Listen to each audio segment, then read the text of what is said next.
All right, so we are on Zen podcast number 11 with Milky again. So Milky's been on twice now. The first to come on twice. But so Milky helped me set up, if you guys don't know. And how long ago was that? It was really quite recent, right? It feels like several months ago, but it's only been like a few weeks. It's only February now. Yeah. And I only got started this year. Yeah, a few weeks. Yeah, I mean, I'd say 3 weeks or a month. But are you impressed that I'm actually doing this shit? I'm so proud of you. Because I've been thinking about it for 2-3 years. You full message me going, are you proud of me? I'm looking at the camera now. But like, I mean, I'm legit, so like the first one, there was no camera. The second, there was none. The third, I recorded myself, but I wasn't looking at the camera. You weren't like engaged in the, and then the fourth, I tried a little bit harder when you suggested to put the camera up higher. Or where you'd be talking, where you'd be looking at someone. Well, I was reading a script for the first 3.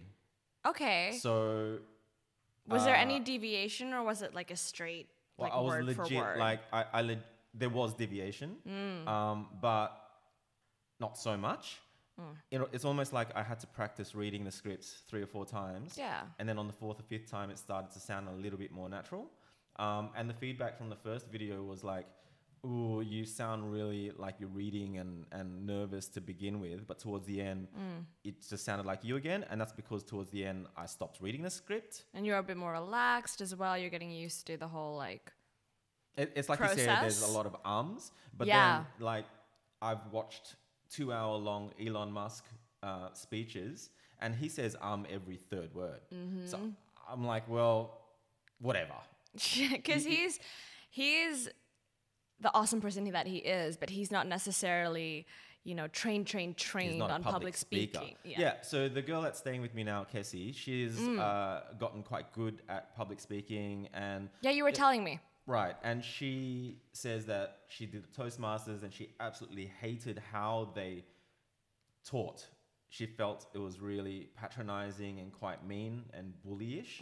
So she decided to then take the same lessons, but not be patronizing and not be bullying. Add a feminine touch to it, so that instead of intimidating people who are already scared of public speaking, of course, oh my god, she guided people at her work to it. And she had this little thing where, I don't know if she got it from Toastmasters, but if you say an or an you lose a minute off your talk. Oh, so no you have way. an hour-long talk. Okay. But there's someone sitting there marking you, and they're like, the timer's going down faster the more you say. So the next thing you know, you've only got 10 minutes left. Right. Wow, that's awesome. Yeah, I thought it was awesome, really, but then I also said to her, like, well, that's not really necessary. If you have, if you're a person with a point, you can. I mean, I get that that's a very corporate, literal. It's like writing, right? Like, I like to write how I speak. Same. And I feel that that's a really good place to be. Yeah. But if you're a journalist, or if you're writing something for there's structure and procedure that has right. to go into depending on the piece that you're writing, whether it be an online article or a magazine article or right. even like a press release. That's what I mean. It's so different, it needs to have proper grammar and all of this, everything. And the certain structure that needs, You can't put little I's instead of capital I's. You know what I mean. Little hearts. Or smiley faces. Or like ellipses dots is ellipsis, like every 5 seconds. Yeah. And I don't think, like I have tried to, a magazine once asked me to write my own article, and I did. And when I reread it back in the magazine, I didn't write that. Like they edited it. Yeah. They just made it so professional. Like a bit more concise, like less. For their readers. And I wasn't upset. I was actually, holy shit. This reads really well. It's like it's so polished. Yeah. So I do see the value in learning those skills, but at the same time, I think it's not necessary. Depends. Exactly. Depends context. On, yeah. Mia. Now Mia's. I was like, what's this bell happening? I'm like, oh yeah, you have a cat. She's not allowed up on tables, so that's why she doesn't photobomb. Because I didn't bring my antihistamine today. I forgot. Alan's the same. He gets puffy eyes and stuff. With Mia. It's always funny. No, what was I saying? I was gonna say, in her way of teaching public speaking, I guess the sense of urgency that, oh crap, my time's going down because I accidentally said allows them, go figure, allows the person who's currently going through the test or like the trial to be hyper aware of it initially, and then eventually they don't have to focus as much. It's like when you start driving, like you're hyper aware of everything. Yeah. But then by the time it becomes natural and like second nature, you're just like, oh yeah, check. Well, but you're not like... Well, that's the difference between a good public speaker and a bad one, I think, is the people who are really scared of it, they're the ones that get so self-conscious that they can't even deliver. Freak out. Yeah. Like, I mean, we used to run design conferences with Australian Infront, and you'd have the most talented people in the world up on the microphone for 1 hour. But they can't speak for shit. But they're not the best speakers in the world. And you put them up in front of, like, a semi-permanent, there's 3,000 people at Darling Harbour, right? I remember one particular speaker, she's one of the most talented illustrators around.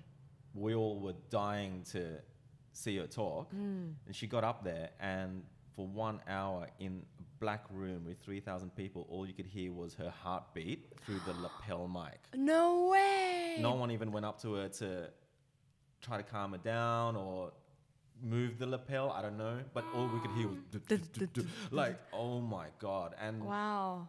People who are, another guy from South Africa was trying to drink water to calm down, but he couldn't even put the water to his mouth. And you could see the crowd trying to G them on, but it's like, when you snapped out of the confidence and you are too hyper aware of your situation, internalizing everything. Yeah. Then you're fucked, basically. And so I think that's something happened recently at EA Games. Can you talk about this?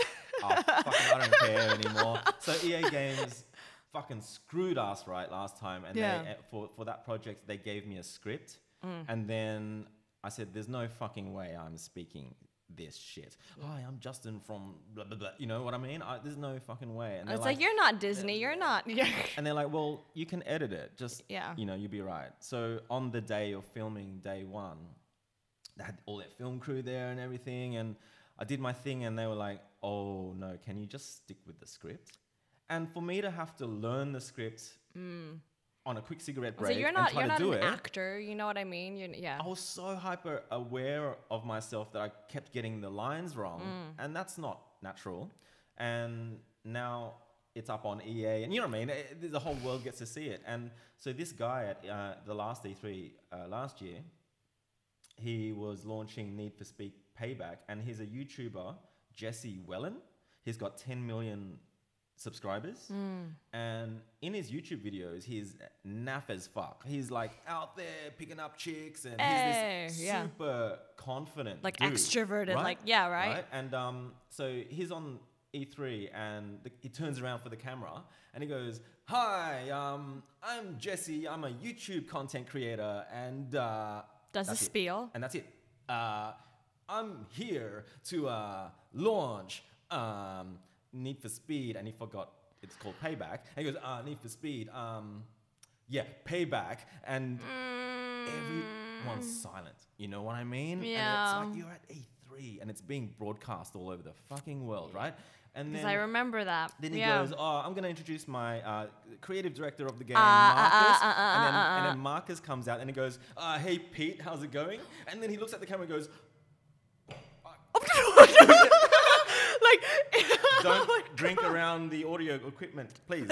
But wow, it was so like that E3 was so, you could see how much the corporate world of the video game industry wanted to utilize the fame and the reach of these content creators. But he wasn't into cars. He wasn't into games.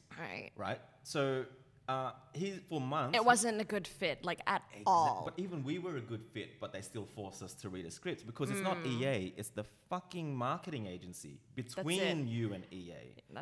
They don't thinks that this is what EA wants. And they're the ones that suggest. It's a disconnect because it's like, when you see government agencies doing PSAs or like... What's PSA? A public service announcement. Okay, yeah. Or like, that's an American thing. I don't think we get them very much here. But you get these government videos that come through, and then they have the real life people working in the government talking, and it's so stilted. The like acting is really fake and everything. Because you didn't hire actors, you hired real people who don't act. And actors know how to make things look natural when it's not. Because exactly. They can just wing it as well. Right. So there are YouTube creators like, what's his name, Jesse? Yeah. Right? Who will do everything. And because they are not in public, they have the magic, the ability to edit every Correct. And Correct. The minute they are takes. Right, exactly, until you get it right. Right. It's like taking the perfect selfie. Yes. Right? Yeah, he does, obviously. When you watch his videos, obviously he does that. Right? Yeah. Like you'll see the cuts between each sentence. Yep. Whereas live is live. Live is live. And if you can't even put two sentences together. Well, he was. The thing is, right, for months, I mean, he got hammered for that, okay? Because 1 billion people started to download that and re-uploaded, and they were slow-mo. Make and they were clips, doing, exactly, right? memes, so it's almost like his entire 10 million subscribers all of a sudden, you know what I mean? Like instead of looking up to him, you're a joke to them. It's like that Logan Paul guy. Like all of a sudden, don't get me started. But I never even heard of him until that. But I'm just saying, now the whole world's heard of him, and they all think he's a dick. It's amazing how you can have years and years and years of building up something, and you can so easily lose it all by taking on maybe a job that's too big for you or something like that. So too big for your britches. That's it. Yeah. So with this Jesse guy, he lied and said to.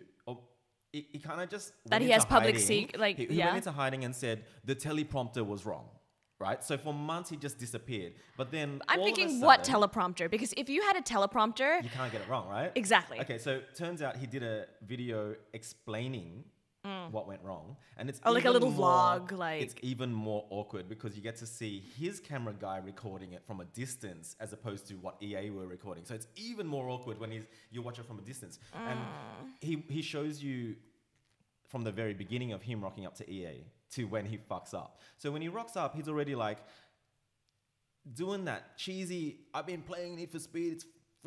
It's an effing good game because he's so PC, right? It's like he can't say fuck.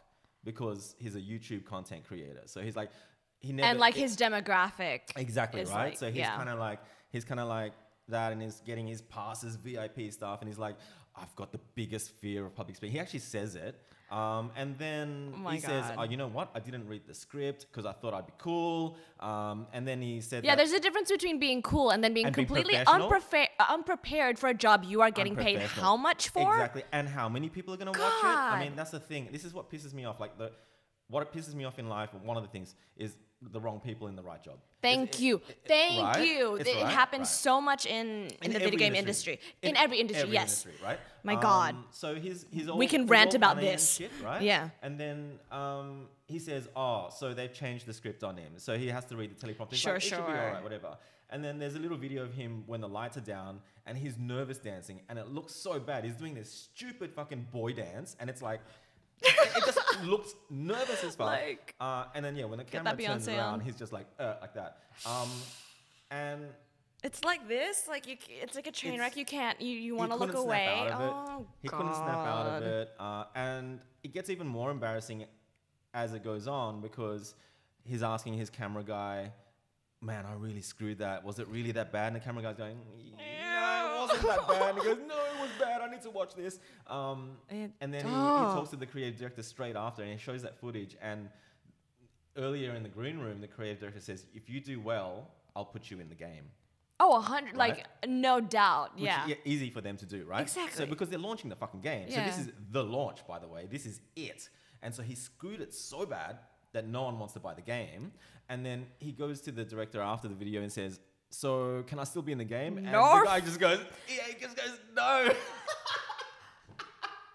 Oh my God. If at least have the self-awareness to not ask that. Well, I suppose it was still live and he didn't know if he fucked up that bad. He probably had to watch it afterwards. My God. But then lack of self-awareness even then, because you know in your heart of hearts you stuffed up. He stuffed up hard. And in this video that he explains how he stuffed up and he's still trying to justify it. It's like, you just weren't right for the job. Exactly, admit it. Own it. And at the end of it, he rubs it in even harder and says, you know what? I've gotten so many more views because of this, and I think that it's so funny that if somebody else stuffed up that bad, I would have laughed as well. So I can laugh at myself, and I'm bro, don't change this topic because you are embarrassed to don't change the narrative. Exactly, right? Just be upset about it, and that would be own it. That would be a much more legit podcast, right? And then show some humility. Because I was showing this off to a couple of mates, and we're all laughing about it and stuff. The next day when I hopped on YouTube, his latest video popped up. Yeah. It's already February, and it turns out it's his first video of the year. And I couldn't help but just like press be play. Curious. Just have a look. So I press play, and he's like, the first thing he says is, you know what, guys? I thought I was going to quit YouTube. I'd had enough of it. But, you know, I miss you guys so much. I love you. So I'm back. But it's like, man, he was destroyed by that. Do you know what I mean? And it's like, I'm scared of that. But at the same time, photo bomb. Meow. Off the table. Come on. Seeing some cat butt. Seeing some cat butt. Oh, no, don't hit anything. Off. Bad pussy. What are you doing? What are you doing? Well, that's interesting. The cameo of some butt. Yeah. Cat butt. No, she's always photobombing my photo shoots, but that's the first time she's photobombed the podcast. The video, yeah. Okay. Anyway, let's get off Jessie because that's enough. I mean, I just wanted to... It's just frustrating, like, what you said about the wrong people for the right jobs. Or how many times have you been nudged out of a job because some other fucker got it? And then who has more subscribers, more likes, more views. Or whatever. But they're either... They know someone. Exactly. And then if it's a public speaking role or if it's hosting a stage at a convention and they can't vamp. And for those playing at home, you know what vamping is, right? No. It's filling the dead air. Okay. Right? Vamping is just to keep talking and like don't stop, it's right? like a musician that fucks up, you just keep playing. Yeah, keep going. Vamp. Just Professionalism, vamp. Right? Yeah. They can't vamp. They can't public speak in general. So you're watching it going, I could kill this. Oh my, exactly. Yeah. I actually had the perfect example where I wasn't hired for last year's PAX to present on any stage or whatever. I was just helping at the booth. The year before you were? Last year, 2017 PAX in Melbourne, right? And I was working the NVIDIA booth. And I was just meant to, help people with the products and whatnot and assist where needed. And the guys from the company Colorful, they needed someone to host because the main guy, one of my closest friends, he was off to lunch and whatnot. So I was like, I can host. I can right place, right time kind of thing. It's I have the ability to host. Yeah. And we were like, who wants some free swag? And you just rile up the crowd and you kind of represent yourself when the opportunity allows you to. Yep. But for the rest of the weekend, and this was near the end of the weekend, for the beginning of the weekend and whatnot, I would see influencer after influencer be, put on special stages and whatever, and just not be engaging. They're not into the culture of... Not hyping. They play the game. Oh, okay. They stream the game, and they actually play, and they're damn good at it. But when it comes to being a performer live...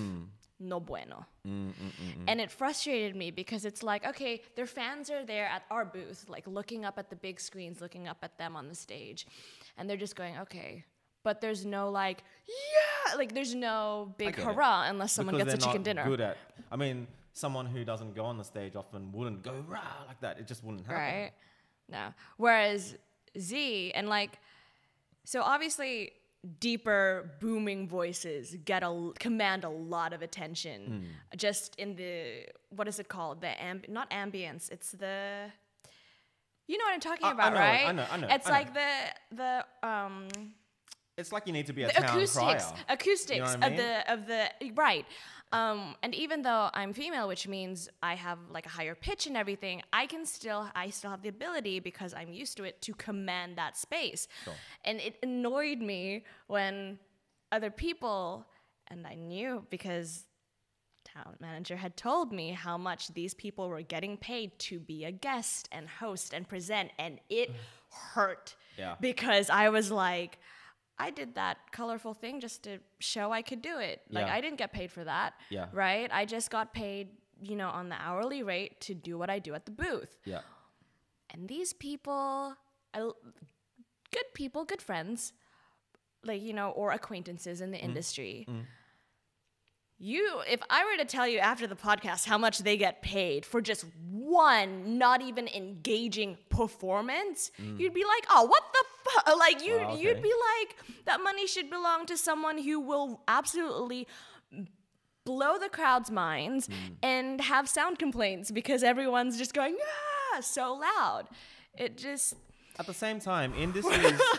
I know I love the event, but at the same time, like, industry's industry, and getting picked to represent brands because I openly admit I'm not as famous as those acquaintances of mine. I don't have the followers or the subscribers or the reach yet. Right. And... But that's fair enough. I get that, the companies and the marketing team are looking at the analytics. I get that. Yeah. It's just frustrating that, okay, they have all this stuff, but can they represent our home well? Because it's our home, and yes, I want it to selfishly be me that represents, but at the same time, whoever represents, I still want them to represent us damn good, damn great. That's the thing, like, maybe... people don't want to be invited either. Okay, if EA Games or Microsoft then don't or whatever, accept the job and don't get paid exorbitant amounts of money. That's what I'm saying. To stuff up and misrepresent our industry. I know, but at the same time, I was about to say you can't say no sometimes. Like if EA Games says to me, I gotcha. Will you design a car for us? I'm like, I'm gonna get fucked. I know they're gonna screw me. And the funny thing about EA, I might as well fucking say it. But after the end of the 4-week job. They wanted to meet me where we first met, which is down by the beach at a cafe, same cafe. And they were telling me how happy they were with the whole job and we have a special surprise for you. Oh. And they were like, well, Justin, we're going to let you keep the car for free. It's yours. Like we finished the car, we put all this money into it, made it special. And then they're like, you can keep it. Okay. And I'm like, well, before you give me the keys, I just wanted to say that was the worst fucking job ever and that you've completely destroyed our brand. Our brand is ZEN Garage. It's taken me 3 or 4 years to build this thing and you made us look like absolute fucking tools. You made us lie. Tools, yeah. You just screwed us. Yeah. And their jaws dropped. And I'm like, are you still giving me the car? And they're like, well, yes, but... We have that was a very Jesse thing of you to do. Just am I still being in the game? Are you still giving it to me? And they're like, well, yes, you can have it, but we have a few prerequisites. And I'm like, here we go. And they're like, we don't ever want you to take a single photo of this car ever again. And we want you to take off all the stickers of Need for Speed, anything to do with Need for Speed, license plate, Need for Speed, take it off. Yeah. And you're not to blog about it. And I'm like, exactly the issue, guys. Like, why are you guys so fucking paranoid? Like, and they're like, well, just in case you hit another car or kill someone on the road. Like, and the branding is there? I'm like, this sucks. Like, this red tape throughout the entire project. The bureaucracy. Yeah, and I'm just like, I'm a blogger. I'm a photographer. You're giving me a car that I can't shoot or blog about. When it's your life, yeah. It's just like, fuck you guys. Give me the keys and I sold it. You know what I mean? And okay. It's like... It's not your responsibility anymore. But it's just like, from start to end. From the very beginning to the very end. It was just a shit not fight. A good, yeah. It was a shit fight. Like, we were doing our own videos and they were super cool. And they were like, oh, guys, that's too polished. It's too cool. We want rock and roll music and hi, I'm Justin from ZEN and all this shit, right? And then we were doing it their way for a while. Then halfway through the job, I just rocked the boat so hard. Yeah. I had the guy from the agency saying, I said to him, fuck you, you've got children, you don't want to rock the boat, that's fine, I understand it. But this is my business, this is my image. I'm just going to start releasing the videos that we wanted to. And he goes, well, EA doesn't approve of that. We don't approve of that. You do that, Justin, you could get sued by EA. The next day, we just started uploading our videos. And it went down a treat because they got more engagement than the EA videos. And EA didn't say a fucking thing. Because it got more, the analytics showed the story. But exactly. But it's just like, we should have done that from the start. Yeah. We had to double the work because we had to, every time they made a video, we had to make a better video. That was our style. So it's just like, Because you know what that reminds me of when you hear about illustrators and Well, like, you know, artists who get commissioned to do something. Yes, and the client goes, can you make it yellow? And then can you make it like this? Can you make it like this? And it's like compromise. Of course, but it's like you're hiring a professional designer to do this for a reason, because they know the aesthetics, they know the flow of everything. Right. Do it yourself if you. Oh, they screwed us hard. Like, I wasn't even go into it. You know? But at the same time, okay, if a company like that, Microsoft, EA, whatever, a giant of the industry, approaches you as an individual who's done something grassroots. Yeah. How can you say no? Is what I'm getting at. How can you say no? This Jesse Wellen guy, he couldn't, whatever, say no. It's EA, it's E3. Fuck. Okay. I'll do it. Opportunity of a lifetime. Because if you don't take it, the next competitor will. Yeah. You know what I mean? And yeah, that's such a, like, it's such a selfish way of thinking, but I understand it. You have to say yes. You know? I mean, if you're getting a job, like, we got 30,000K for that. But like, you know what I mean? Like, how can I say no? If I had the self-awareness, like, say I wasn't good at public speaking, say I wasn't good at engaging like this, right? But you still can't say no, right? If it's a really big thing, you say yes and you'll practice your ass off. You wouldn't be like Jesse and say, oh, I didn't even read the script because he's so fucking cool. That's ridiculous. What I hate about, if you're an insolent little kid and saying that, I can understand. But if you are subscribers. If you are a grown-ass adult and still saying, oh, I didn't prepare for it because you think it's cool, pardon my French, you're a fucking, like, disrespectful little shit. You know, semi-permanent. You know, grow the fuck up. Semi-permanent conference, 3,000 people paying $300 or something, right, for a 2-day ticket. Yeah. And the amount of speakers that hop on the microphone and the first thing they say is, I just kind of wrote this speech on the plane. It's like, are you even thinking about the money that's spent for you to fly from the States to get here? Exactly. And then all the people in the audience paying that kind of money to come and see you talk, and you only prepared it a couple of hours ago? It's so disrespectful. It's super disrespectful. That's what I hate. Yeah. It's like, It's like they're so above everybody else that they're like, oh, I can just wing this. I can just do this. I can just write it the night before. There's nothing wrong with winging something if you're good at it. Yeah. There, right? But if you are just saying that to seem cool, but you don't even execute it well, that's so fucking disrespectful. It's exactly. I hate the disrespect. Yeah. Because it's like, well, then you're taking the piss out of me. Why should I give you respect back? You know, but don't you find as well, right? I mean, you've got just a pretty big job. I've got. I mean, you're in the public eye a lot. Getting there. But don't you find as well that it's like people will never really know who you are when you start working with other people and collaborating. Like I have a good friend that hopped on My Kitchen Rules, right? And she couldn't say no. She has an interest in food. She's got some of her mum's recipes, but she's more of a I think we have the same friend. She's one of those social media influencers and was proud to call herself that too. So she was going through those years of, that's a cool title to have, you know? She's got tattoos everywhere and... Anyway, right, so she's on the show. Same friend, and my friends are on the couch watching her with me going... they're watching it going, oh my God, she looks so fucking stupid. Oh my God, what an idiot. And I'm like...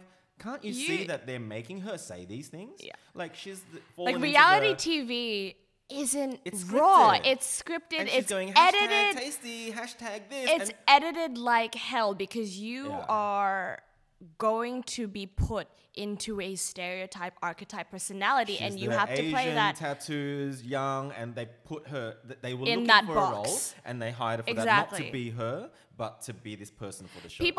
People think when they go on X Factor, when they go on Australian Idol, when they go on Idol in general, that it is a talent show, to a degree. But they're looking for. They're looking for the archetypes, the good girl, the bad girl. You someone that polarizes, and they're looking for one of each. Exactly. So at the end, because each episode has to have a narrative, a story to tell. Otherwise, believe it or not, humans are gonna find it fucking boring. But that's what I'm saying. It's like.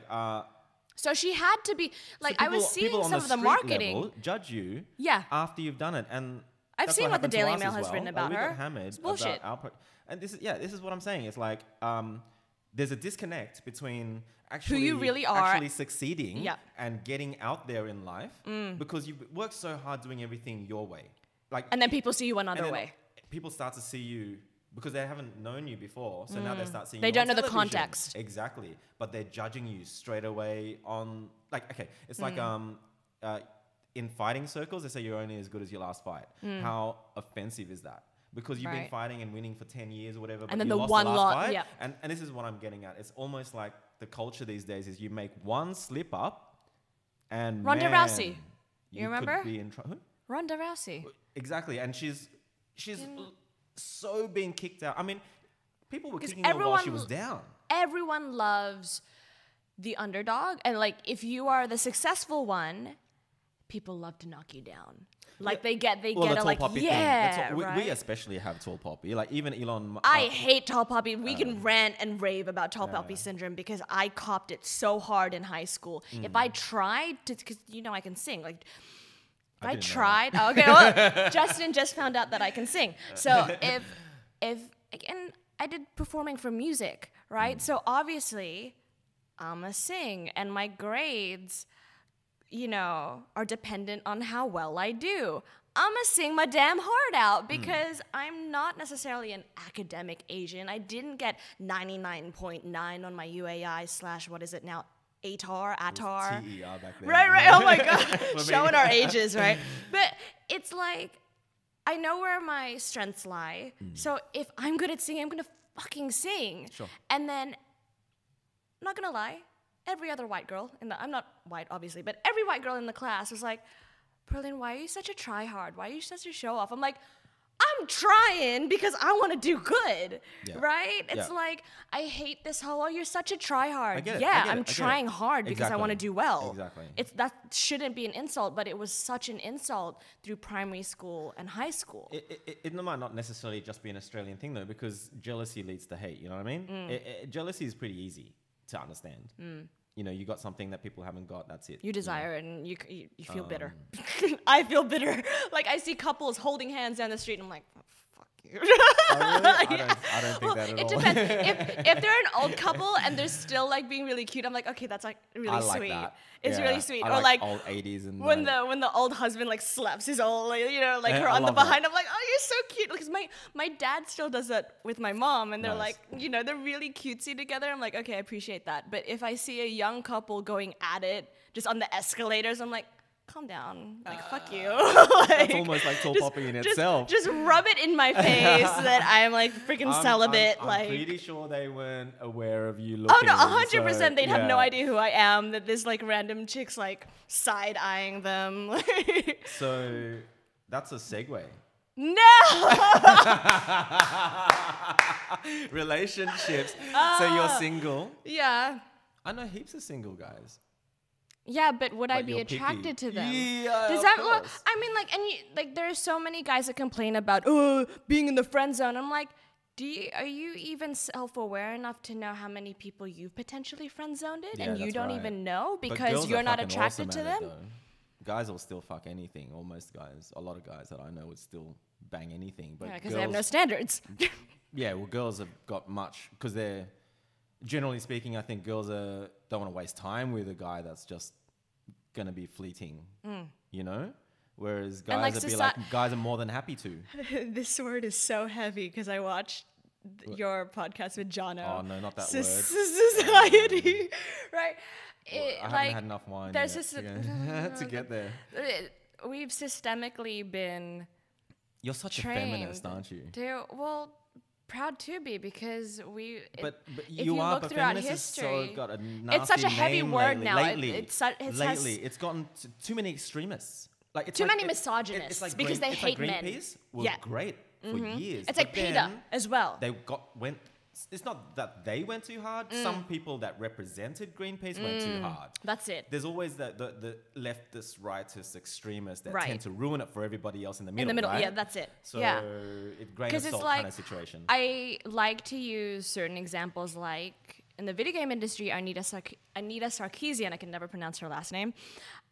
She has a video series called Feminist Frequency or FemFreak. And it talks about certain tropes, sexist tropes in video games and all this. And the way she goes about it is for a lot of the industry, if you know the psychology of how they would react, very defensive, right? Because that's their home turf, right? Mm-hmm. It's seen as an attack when she's just being very, very passionate. Sure. And unfortunately, when you look at a guy making the same points, well, that's where they're it all falls fine. apart. They're absolutely fine. apart. It's like if a woman was to say to a because she's just complaining, she's just being emotional. You can't flip it around. If a guy was to say some of the things that feminists say, we would get slaughtered. See, this is like, does she have female viewers? Because this is what I'm finding. Yes. Is like the guys that are doing the guy things are getting guy viewers. The women doing the girl thing are getting feminine things. And there's no one person because of sex, because they're not. Well, transgender person can't talk for both. Because you're not a hermaphrodite who has both. Exactly. Right. So guys will have guy followers, girls have...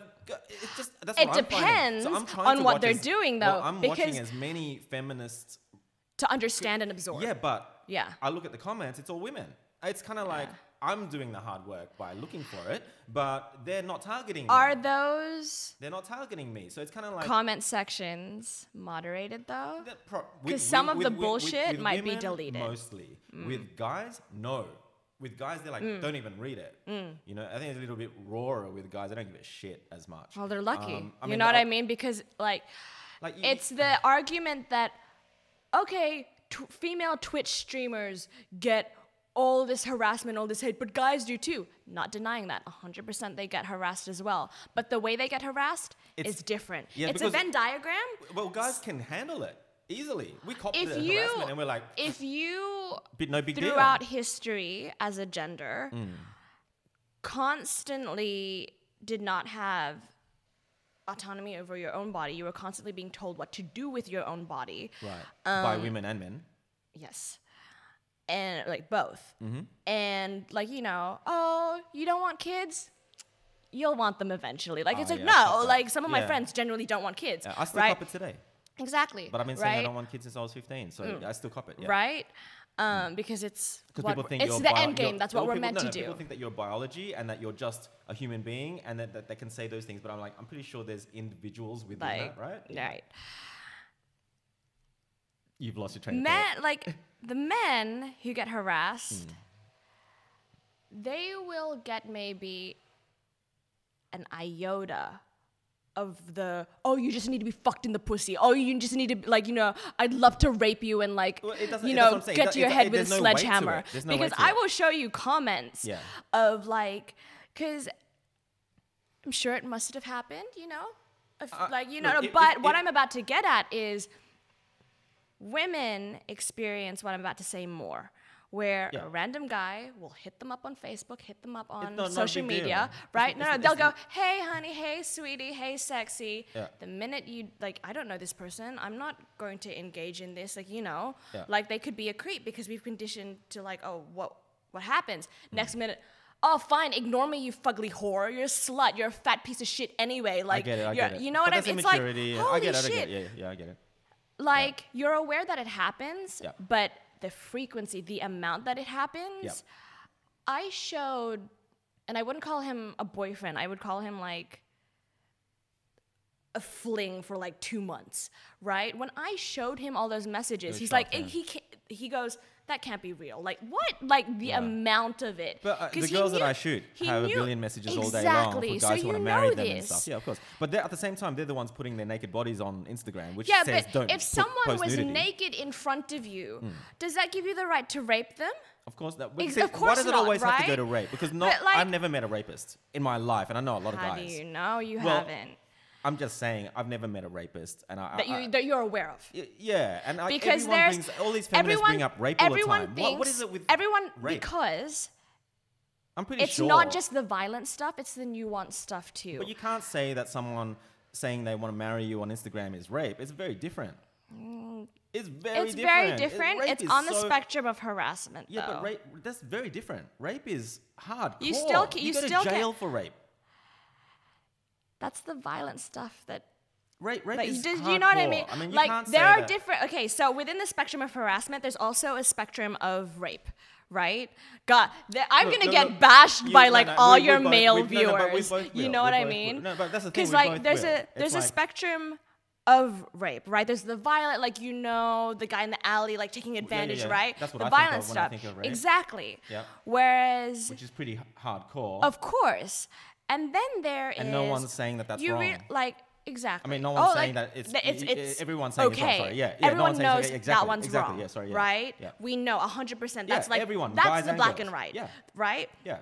However, so why use that word ever? Like, it's just hardcore because there's more than that kind of rape. So did you realize that until someone correct me in the comments, until like the late 80s or the early 90s, marital rape wasn't considered a thing. Oh God.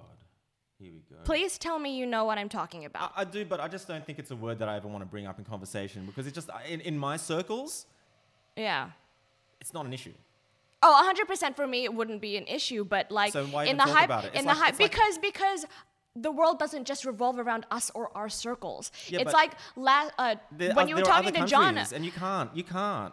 I mean, you can if you want. Yeah. But there's another country. I got so much shit that I have to do here. Like, there's so much I stuff know, here. but like you talk about that hippie commune, about 30 but people, and here. not what. That's still right. here. It's not but in that's 30 Israel. People. It's not Middle East or something. It's not there. Oh, I'm not even talking about the Middle East. I'm just talking about like Middle America. Look, I'm talking about Australia. Look, I saw a podcast the other day. I'm not going to mention their names, but they go and say, look, if my kid, my daughter, was raped at 5 years old. Oh my God, right? heads would roll. Right, hypothetically, right? yep. And they were like, or she raped when she was young, then her life is going to be fucked up. Okay? Yeah. We can all pretty much agree with that. But if my son was raped at the same age, he'll get over it.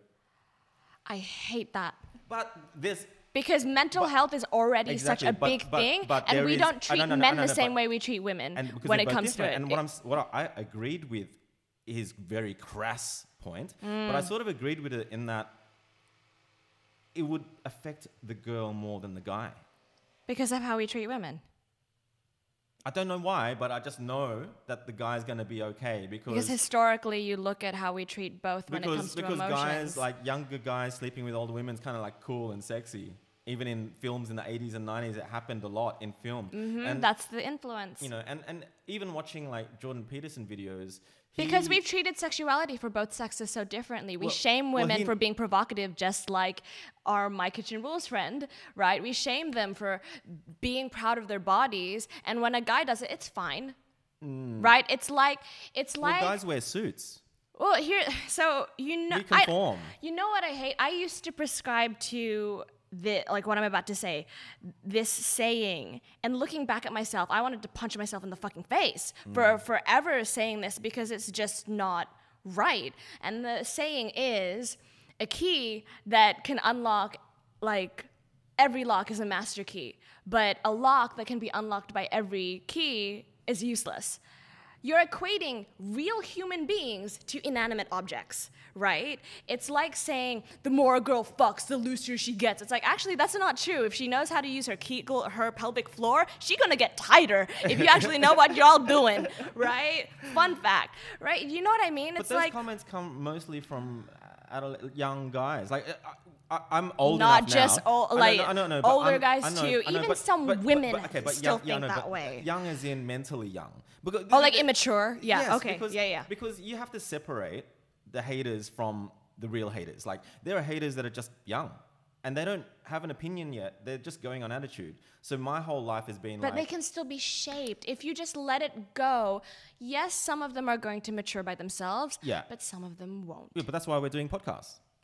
Yeah. Who's commenting on the comments? It's young people saying, "Oh my God, you guys are talking." Oh my God, what is this? What is this bitch? Like, fucking, she don't know. Like, honey, I know. Even with the workplace thing, right? Like, ever since that Me Too thing, so there's like NBC and all these big, massive companies, that are like now saying that if you see someone flirting, another co-worker flirting with another one, you have to report them both to HR because they're both going to lose their jobs. That's too much. That's extreme. But who put that in place? It wasn't a guy. Context.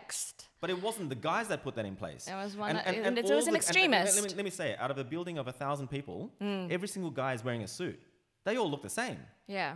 It's like when you go, Maoists have a war and women and men wear the same uniform, right? But why do women wear lipstick, high heels, and negligee to work. Because that's what, the big word, that's what society has told women, that our value is more on our appearance and how we look than our damn jobs, right? I mean, look, a lot and of it is... And you know that because you take beautiful photographs. Yeah, but that's not. I'm taking beautiful photographs of girls not going to work. You know what I mean? Like, I'm just saying there's a lot of confusion going on because men aren't women, women aren't men. That's kind of what I think. In the end of the day, women are sitting there trying to figure it out. Men are sitting there trying to figure it out. Yeah. But we're all trying to figure it out. But I'm just saying that we can't. Not all of it. Not all of it, but I'm generally saying in my lifetime, there's never going to be a resolution, and there never has been. If anything, I think it's gotten worse. No, it has to get... From the 80s where a guy was just slapping a girl on the butt, now I think it's gotten extremely fucked up. It has to get worse before it gets better because the awareness is there now. Well, do you know what I mean? You already know that having... Because I'm about to drop something on you to hopefully make you a little bit more aware about the nuanced rape thing. So... my first boyfriend, have I already told you he was the abusive one? No. Okay, abusive in every sense of the word, physically, emotionally. Right. Didn't start that way. Right. I was coerced into giving my virginity away. Right. That was rape because I didn't want it, but it wasn't violent. It was me unwillingly consenting because I felt trapped. Does that make sense? It wasn't violent and I'm going to take you now. But that's one guy, and that's all I look at it as. Do you know what I mean? I look at but it as it's just one a mean guy, and then you look at so many women who have similar stories to exactly that. Not just their virginity, but like maybe it's a boyfriend. But this goes back like to, if you take a bigger picture again, this just goes back to what I brought up in the last podcast. And it shouldn't water down everyone in the comments suggested that what I was trying to get at with the John Oak podcast was that women are into relationships and people and men are into things. So I think it's, again, a fundamental... I think I'm into both. Well, I know, but I'm just saying... Because I raged... I was yelling in my car driving, listening to you, say... But what I'm sort of getting at is that situation where I've had enough experience where girls were into me... as a hobby, and I was into everything else. Yeah. And I was kind of like... You're into them, but like your focus is your... When I met them, they... had their passions.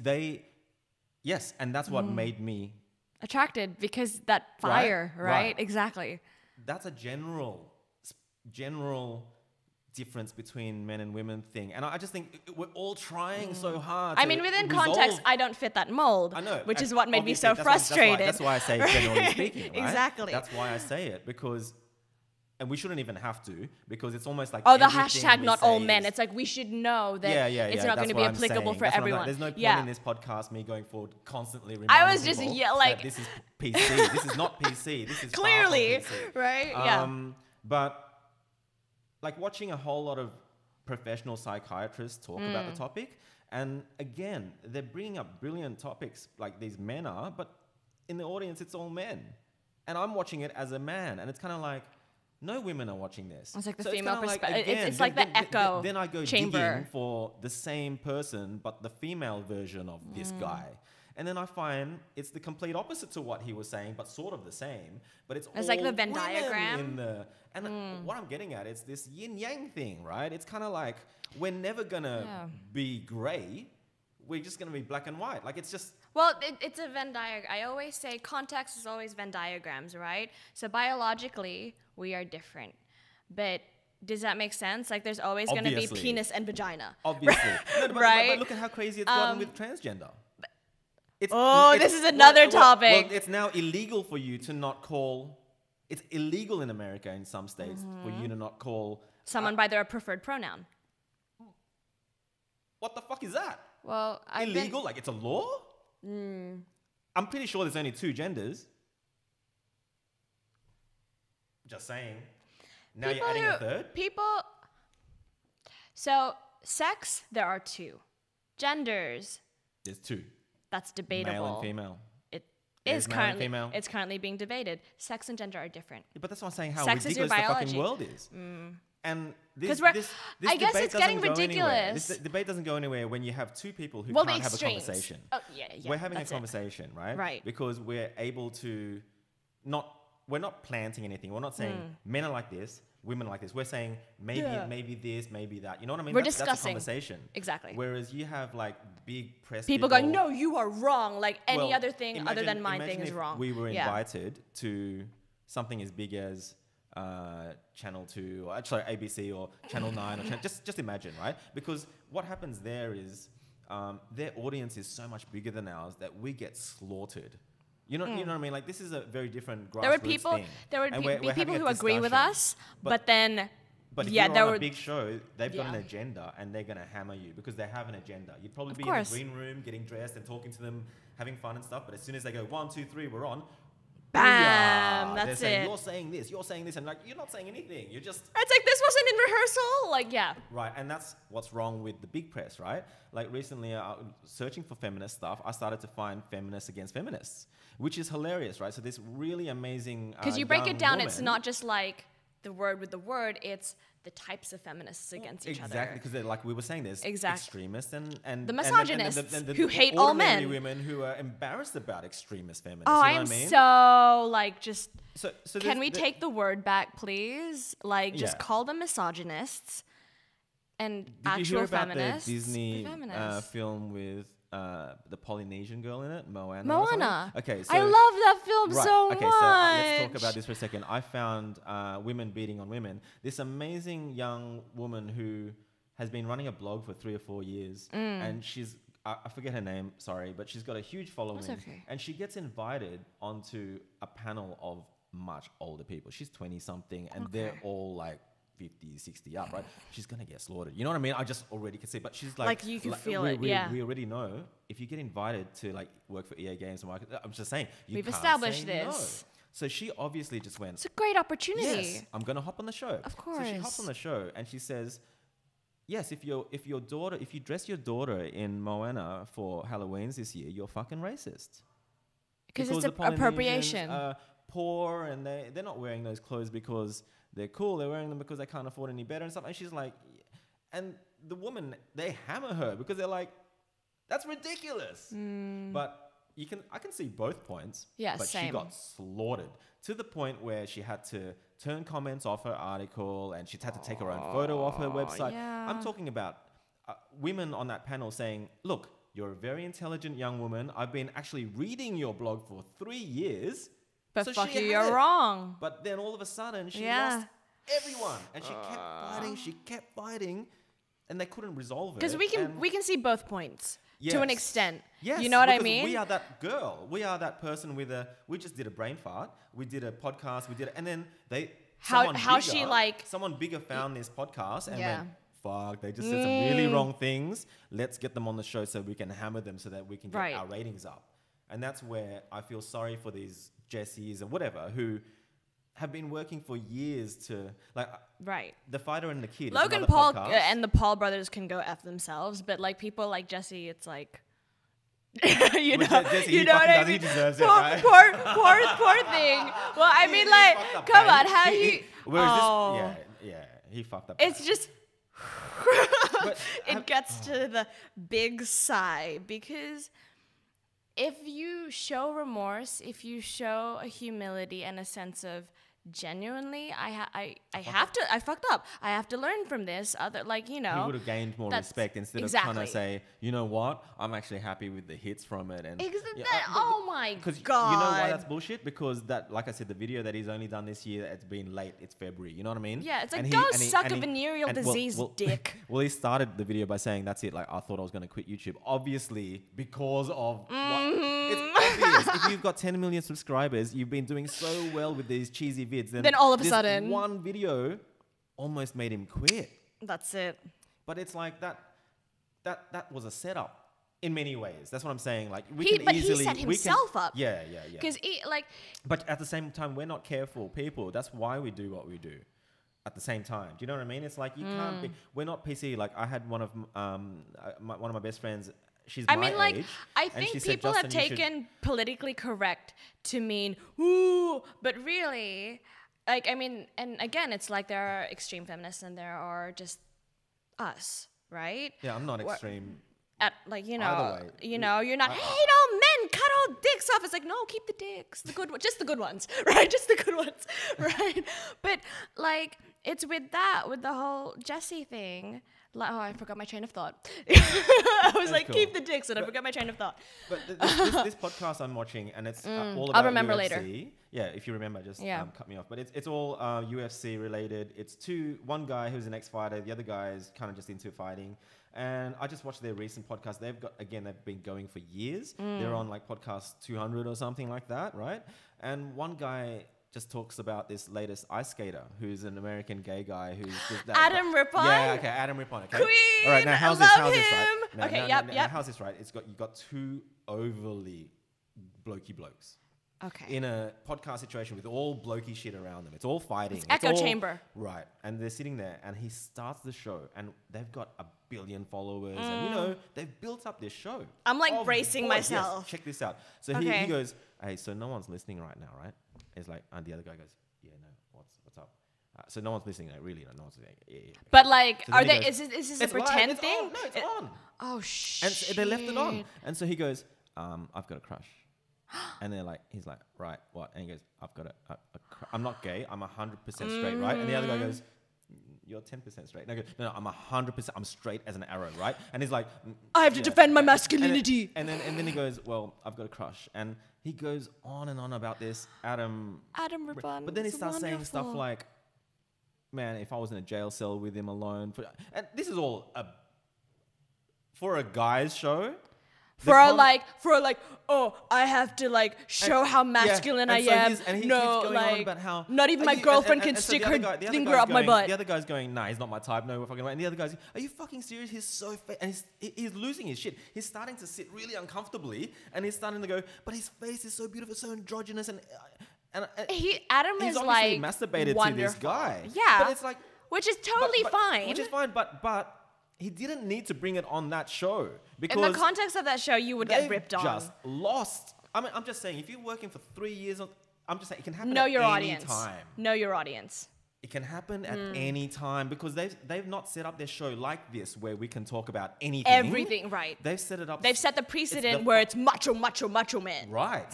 So I've been reading the comments and the comments. I'm not a faggot. I'm comments, gonna punch someone who says that word like in this day and age. The comments are on fire because I'd imagine he made so many people feel uncomfortable because that's not what they go to their show for. They kept showing his photos and he kept saying things like that, like, oh, if he was in jail, he kept saying, I don't know, he just kept going there, and it was like, dude, let it go, like move on, segue into what you usually talk about. When you're fanning, regardless of if they're male or female, if you're fanning over someone, like, my God. That's cool, but like he was... Get me started about Chris Evans, honey. He was getting everyone that was watching that podcast to imagine his dick in this Adam Rippon guy, and we didn't need to go that far. He could have said that he's kind of cute, whatever, move on, please. Poor boo-boo. But yeah, this guy's just kind of... He had a big crush. This whole show. I'm just saying, like, yeah, I understand. It's great to get comfortable. It's great to get to a point years down the track where, you know what, I don't give a shit anymore. But know your audience. I mean, you've set the precedent very early on. Though we talk about everything. I don't care if I get anything, right?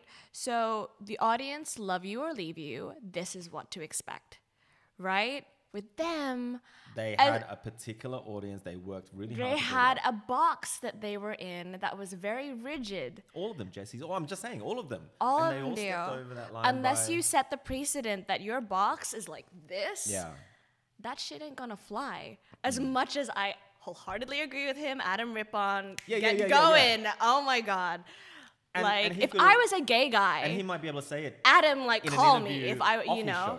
Like right? But not on his show. Where there's branding, it's a certain thing. Correct. I mean, and it was going on. There's an expectation of content. It was like you with the commune and the skinny dipping and the getting naked too fast, right? He brought it on, so maybe if... It was his awkwardness that was awkward.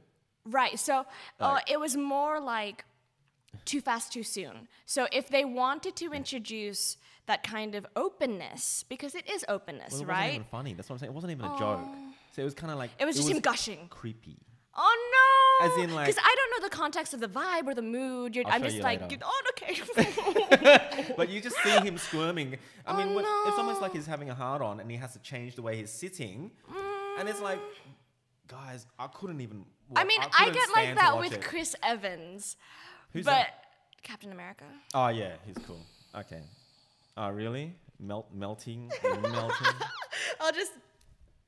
Man, the funny thing is I don't even know of a girl that I've ever done that about, like, melted... Because I just know that a girl is just another girl. There are some hot women. Yeah, but they're like, just another... They're hot at the moment, or they might not be late, might not be hot later. But their titty's gonna sag. No, but I'm just saying, like, they're hot now because they probably got a nose job or they got contouring on their nose or something. I'm just saying. Yeah.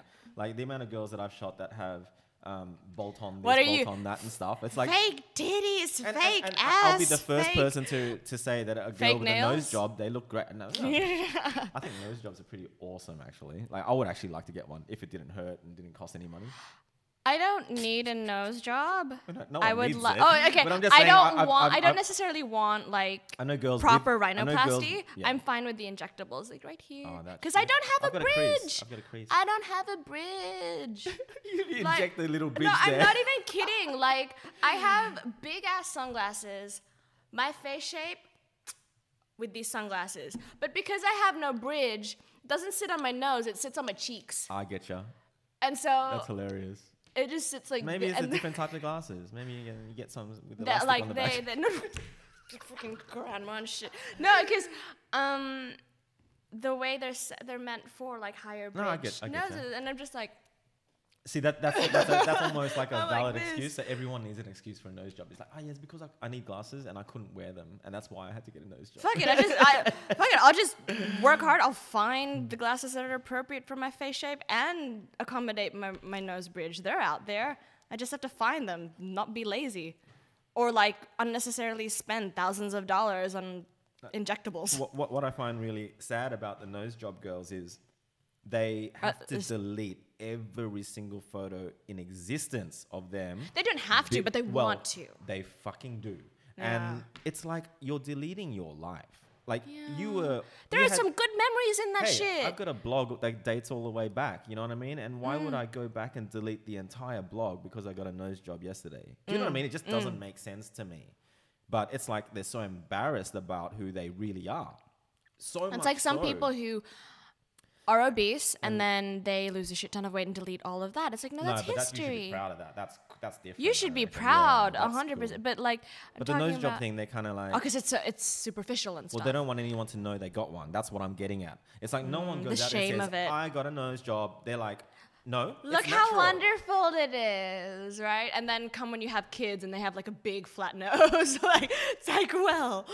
On that topic too, like a bit of a segue, but just reminded me, someone said something the other day. We might as well buy a Segway. Next podcast on Segways. Oh, fuck, Segways are... yeah. Did they call it because of Seg? No, it's spelled differently. No, so S-E-G, and then way, as in the way. And then Segway with like different topics is spelled S-E-G-U-E. I've lost my train of thought anyway. With the oh no, you were talking about the plastic surgery and the nose jobs. Yeah. So it's not even related, but I've noticed this thing where in general culture in general, right, society, whatever you want to call it, this thing of people trying to catch you out, whether you got a nose job. You know what I mean? Are they real? You know, are your breasts fake? This is what I'm saying. So it's kind of like I've even seen it with people who've never met. And you've got two human beings that have never met, and someone goes, hi, this is my name. And the other person goes, hi, this is my name. And the other person has just gone straight away, is that a real name? Like, is your name real? It's almost like to poo-poo them, to put them below. What is wrong with people? It's like, why do people want to... My name tag at work says Milky. It says, is that your real name? And I'm like, I'm obviously here. I'm not. trying. Yeah, right? So why ask it in a patronizing way is what I'm getting at. It's like... and I slam them with, like, information overload them. Oh, no, I'm Milky Pixel. I play video games for a living outside of work. And you? Like, I just kill them with kindness. Because that's what you got to do. But they're almost asking catch them out on their bullshit. Yeah, but they don't even realize they're saying bullshit. They think of it as almost a conversational piece. I'm talking about a really... You're getting big eye roll from me. Like a guy who is totally head over heels when he first meets this girl. Like, she's super cute, and he's like nervous, and he goes, "Oh, so is that your real name?" As the first question, she must just go, "Dick." You know what I mean? She's like, right. It's like, come on, bro. We should talk about the dynamics of like people. Oh my god. But it's like, what are you saying? Because like the first thing that comes out of your mouth is questioning her, interrogating her about her name. Right. You haven't even said more than hi. And it's like... Maybe she'll tell you the history behind the nickname or whatever. And why does it matter? Like, right? You know, but later on down the track when she opens up. Exactly. So why question it straight off the bat? How old are you? Are your titties real? This is the culture I'm getting at. It's almost like people are so quick to try to catch you out on something to make themselves feel better for some reason. It's a combination of that, 100%, to make themselves feel better. Like, oh yeah, like I wasn't caught out. Right? I haven't changed my name. So, exactly. I'm better than you. It's that, and it's also, for some people, not all, obviously. For some people, not generalizing, you know, coming from a place of, I don't want to be lied to again. I don't want to get hurt again. Right, and you know, well, from experience, now and that anxiety gets to now you. Like, you know, for some people, or during some moments, it gets to you. You'll look at a message and go, "What the hell did that mean?" Yeah, but it almost takes a man with experience to realize that he was a prick for years. You know, why do you think? And there are so many in denial about that, though. But it's almost like I've got like my ex-fiance. Like, what's wrong with women? I'm such a nice guy. I've done nothing wrong. I don't need to improve. It's all women are bitches. Like, one of the nasty things guys can do is that abusive thing, but it happens over time. Like, when you first met, you were all sweet, everyone loved each other, blah, blah, blah. Yeah, right. But it's like, at the end, I remember my ex-fiance being on the couch one night, and she said, I was cuddling the cat on the rug, watching Netflix or whatever, and she said, "I want some cuddles. Can I have some cuddles?" And I'm like, "No, I'm cuddling the cat."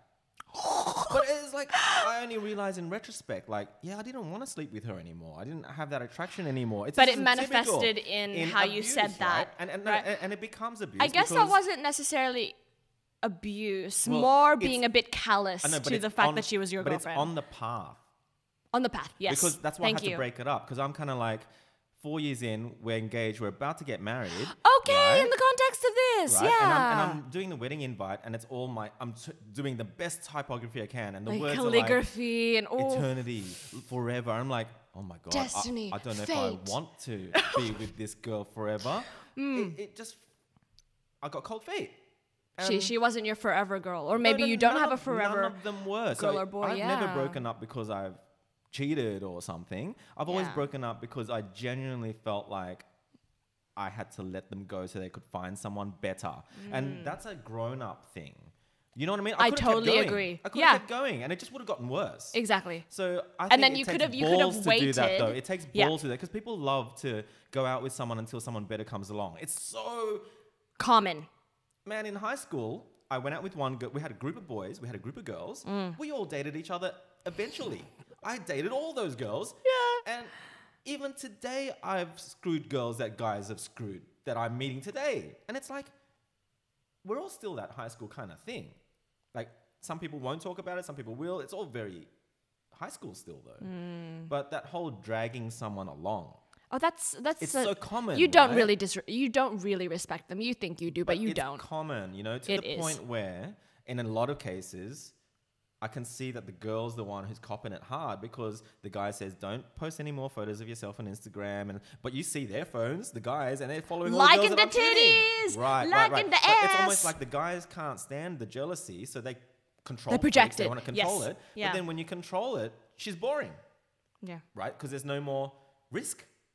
She's not going out with the girls. Well, there's no guy saying, "I want to marry you, I want to marry you," so he doesn't feel threatened anymore. Exactly. Right? And he doesn't feel like, or this person in the relationship doesn't feel like, person A in the relationship doesn't feel like they have to work anymore. They become complacent because they have the control. And this happens to nearly everyone. Oh my God. You know? And it takes a real guy. It's a formula. It's formulaic. It takes a real tough girl to play a game with a guy instead of just giving him the upper hand. So it takes two to tango, right? It takes the girl to be really tough, and it takes the guy to be super compassionate and just realize that. Understanding. Yeah, so it takes two to tango, right? So get a little bit of the masculine for the feminine, a little bit of the feminine for the masculine. It's the yin yang thing again. Right. It's like you have to talk about it, you know, and it's the only way forward. And I know a woman now who is so strong. She is so powerful. But then she told me of a story how her last partner, like much like your first, but this was her last partner, and she's my age-ish, and she said, you know what, the last relationship, I was abused to the point where in the morning, and she had a daughter too, and the guy would wake up in the morning and say, get me breakfast, slut.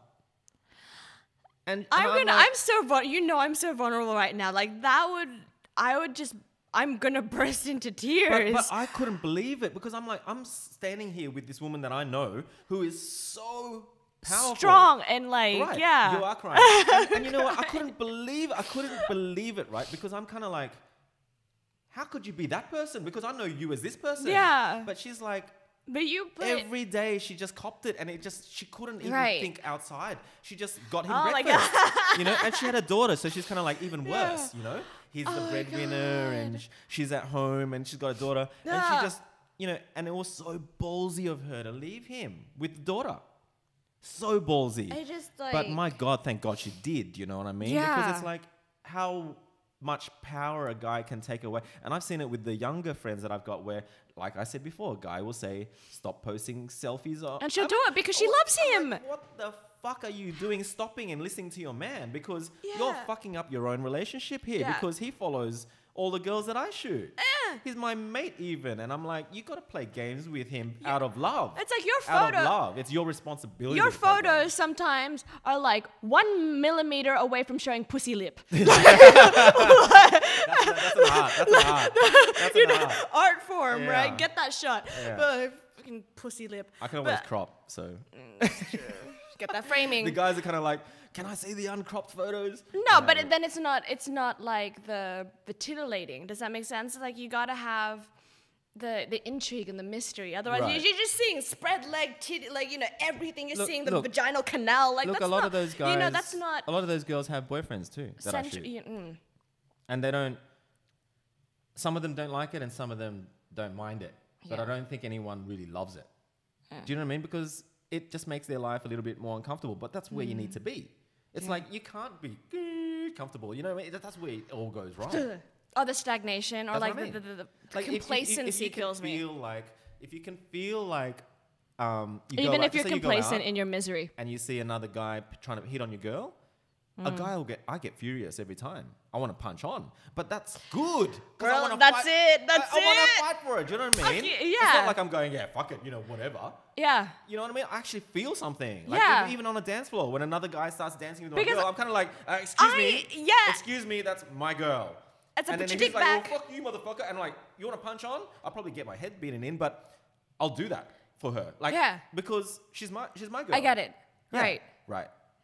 In the context, I'd question them both. Like, in the context of that, if obviously your girl, or like, in my situation, like my man, if they're clearly uncomfortable and not wanting it, it's like all on that other person. If they're accepting it, I'll be like, No, well, that's different. yeah. But flirtation is a thing that you can't eliminate. Whether No, you're because- married or not, because it's a thing that we're all entitled to. And like the humor is so intertwined. Like Humor is a key word. I am a big proponent of that's what she said. I am that person at work. Like, What do you mean by that? like, oh yeah, that's not gonna fit. That's what she said. Okay. It's like, that doesn't go there. That's what she said. Yeah. It's like, oh yeah, slide it in there. That's what she said. Oh, God, I'm pretty And sure we're that- talking about chairs, just sliding it under the desk. That's what she said. Like, But that's the thing. I'm It's that like person. it's not harmful. No, but it Right? depends on the context. Well, I mean, I'll bet a small context that we're now like, but yeah, it's not black and white. End of the day, that as usual. And it's funny. It's like I love that. Like, okay, I'll admit something that I haven't admitted before. Okay. But You heard it here first, guys. yeah. So semi-permanent conference. 3,000 people. I was invited at the end of it to do an open panel discussion. And you've got this one young girl hops on the microphone and says, how come there's 10 guys speaking and only 2 women in this conference, right? Yeah. And the thing is, 99, 2000 or something like that, the organizers of that event hired speakers that were super talented. They didn't think to 6 women, 6 men. But no one does. But they shouldn't have had to. It's a creative conference with the best creatives in the world there. Yeah. And this is what I'm getting at. They did no wrong in having 10 guys to 2 women. There's nothing wrong in that. They weren't perfect, though.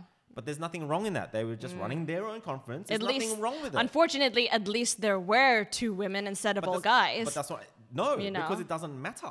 If it's 10 good speakers, they're 10 good speakers. It's not about having to be equal with everything you do. It's like someone saying to me, Justin, you should always present 2 points to every point you make. Fuck you. No, that's like, Nazi sympathizers. Look, I'm just saying, there's nothing wrong with having a conference I get where you're coming from. I get where you're coming from. But that question was out of place, in my opinion. Context. So I decided to voice up about it, and every single woman in the crowd booed me. But there was no YouTube back then. There was no internet, so I got away with it. These days, you do it and... You'd be slaughtered. Yes, unless you're Jordan Peterson or Kathy Newman or someone who's so experienced that they can come back and say, like, I mean, he's a psychiatrist. Or they can articulate it properly. Men are like this, women are like this. But, I was young and I couldn't say those things, right? But I tried. And that's where I went wrong. No. And I just said to the audience at that time, I said, look, us guys on this panel, we do like... every working hour we are designing, geeking out so fucking hard. We can't even have relationships with women and stuff because we are obsessed with this shit. Your work, your craft. Right. And what I was trying to get at was like, and it came down completely wrong. But I'm like, there's more things in life than just graphic design. And there are maybe the reason being we're all just geeking out to fuck about this shit and it's not that important. It's like... Then one woman, one of the speakers on the audience said, what are you trying to say? We should be at home and have children? Oh, no, because she had an agenda in her head. She was... Yes, and she was not letting me even finish. She was waiting for you to finish. And it was kind of... So she could, be on the defensive. Right, I get that, yeah. And everyone... And because the mic had to go on... You couldn't defend yourself. Right. And my girlfriend and all my friends in the audience were like... Because she understood because we'd had that discussion yesterday, my girlfriend and I, and she knew where you were coming from. Yes. But everyone else didn't understand the context in which you were speaking. I was just because you couldn't eloquently say it. Correct. Oh, that's so frustrating. But I'm so glad that it wasn't today because it would have been live. It would have been all over the world. You know what I mean? It would have been clipped. Yes. I play mobile games as well. Glad. But I'm just glad. I like leaving fun and shit. But I'm just glad that it's like all the shit that we've been saying. Yeah. I would have got just as hammered for back then. But now it's kind of like, well, this is my medium. And this is an open forum. And in the context of your videos, this is what to expect. There's always going to be... Well, yeah, if you don't like it, fuck off. Simple as that. Do you know what I mean? It's like I used to get upset with the hater comments and lose sleep about it. So then why are you here? Go! It depends who it is. If it's someone that I respect saying... Oh, okay. Then I'd get upset. But nowadays, I'm kind of like... Who the hell are you? Like, even that, that chick, what's her name? Alana Pierce, IGN? Yes. Right? It's some of the... Because she's got a lot of fanboys, right? And they all want to get in her pants, right? And a lot of them are white knights. Yes. Right? And so I love Alana. She gets to the point so, I love her videos, but then when I saw her Have you met her in person? No. Okay. But I love her videos, her personal videos, not IGN. Okay. But then when she posted up this race seat, I just, I don't Because in the context of your life experience, I know what race seats... Exactly. So all I was saying was...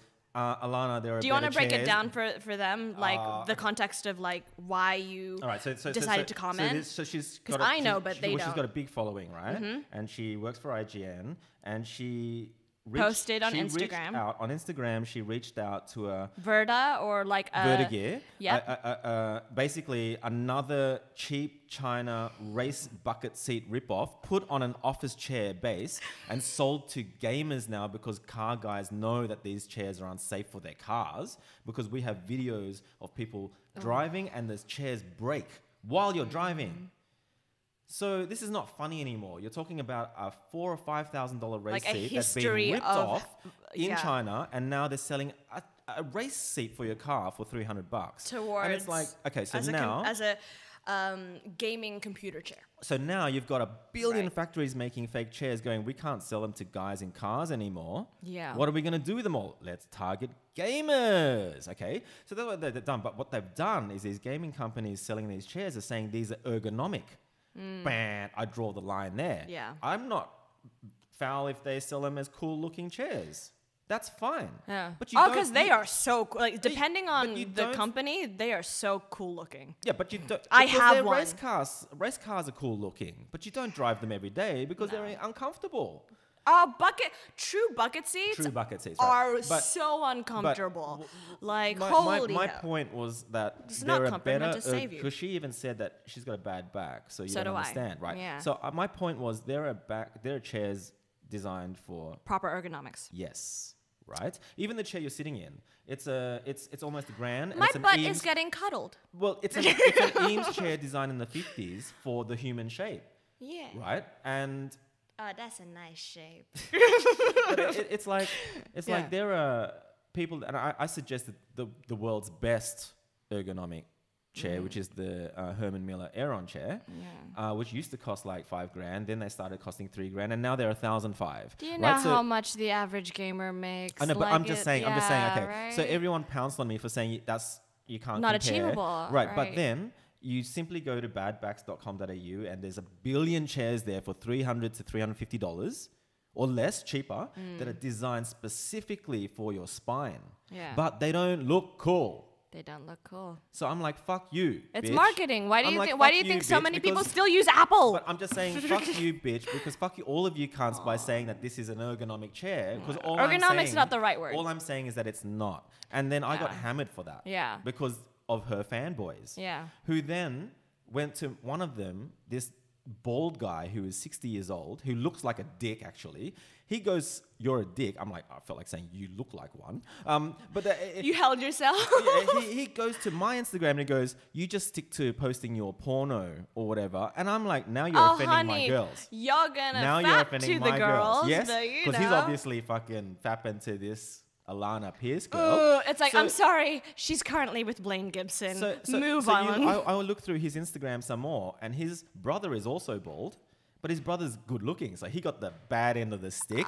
And his brother's got his gorgeous daughter, and this guy's this ugly looking bald guy hanging out with this young girl all the time. I'm like, pedo, you look pedo. So I reply back to him, mate, I just checked your Instagram. I'm glad I'm me, not you. And then one of my models hopped on and said, "Excuse me, I don't do porno." Yeah. You know? And then he replied back to her. There's nothing wrong with doing pornography, but it's exactly, like, set the record straight. No, he said that. So yeah, exactly. So it's like, she set said, the record all she straight. said was, "I don't do that." Yeah. And then he had the balls to reply to her on this girl. I'm waiting for this. And he said, "You look like the type of girl that just ask for sexual attention." And so I'm like, dude, you have no chance with girls as it is, and you're making your stock is going down, bro. Well, you know what I mean? The big red button on the stock. Like, it's like, dude, stop while you're ahead, please. You know what I mean? It's like those guys that get no response and go, "Oh yeah, well you're a fat ugly slut anyway." It's exactly like it's that. Like, oh, it's honey. a fangirling so hard, and thinking that he's getting brownie points from Alana by. She couldn't give a shit. Like she already knows that he's a creeper follower. Right. She doesn't. She cares about the true fans that aren't. And so true fans would be, in this case, true fans would be me. Yeah. That actually follows her and subscribes to her and watches all the videos. And I was suggesting a better chair. And they're not just like, yes, I was suggesting a better chair, but she got sensitive about it because this is a marketing post. Yeah. For Vertigear, and she got so sensitive about my genuine feedback that I've been, blocked. Yeah. You know, the funny thing is, I'm actually on the DX Racer Australia website for their chairs with in an embedded video with Smosh Games. Sure. I didn't get a free chair. They got free chairs. I didn't get paid for that, like conducting that interview or whatever. Sure. I didn't get paid for any involvement Well, you should have whatsoever free for chair. that. I had a viewer of my Twitch stream donate the I get you. 300. You told me about that. Yeah, the $375. Yeah, but that could have got you a really good posture chair for your back. Right. And not just one to choose from, as in like 20 to choose from. Exactly. For that price. However, in comparison to what I was using before, That's which fine. was a cheap ass, and you were given it. right? That's fine. Cheap ass $30 assembled from Aldi, Okay, right? but this, You know? this Alana girl said that she had a bad back. So then So do I. get a good back chair. And then she was like recommending this. yeah, and I'm like, and this company, you go to their website, it says Ergonomics straight up. I don't know if DX Racer does that.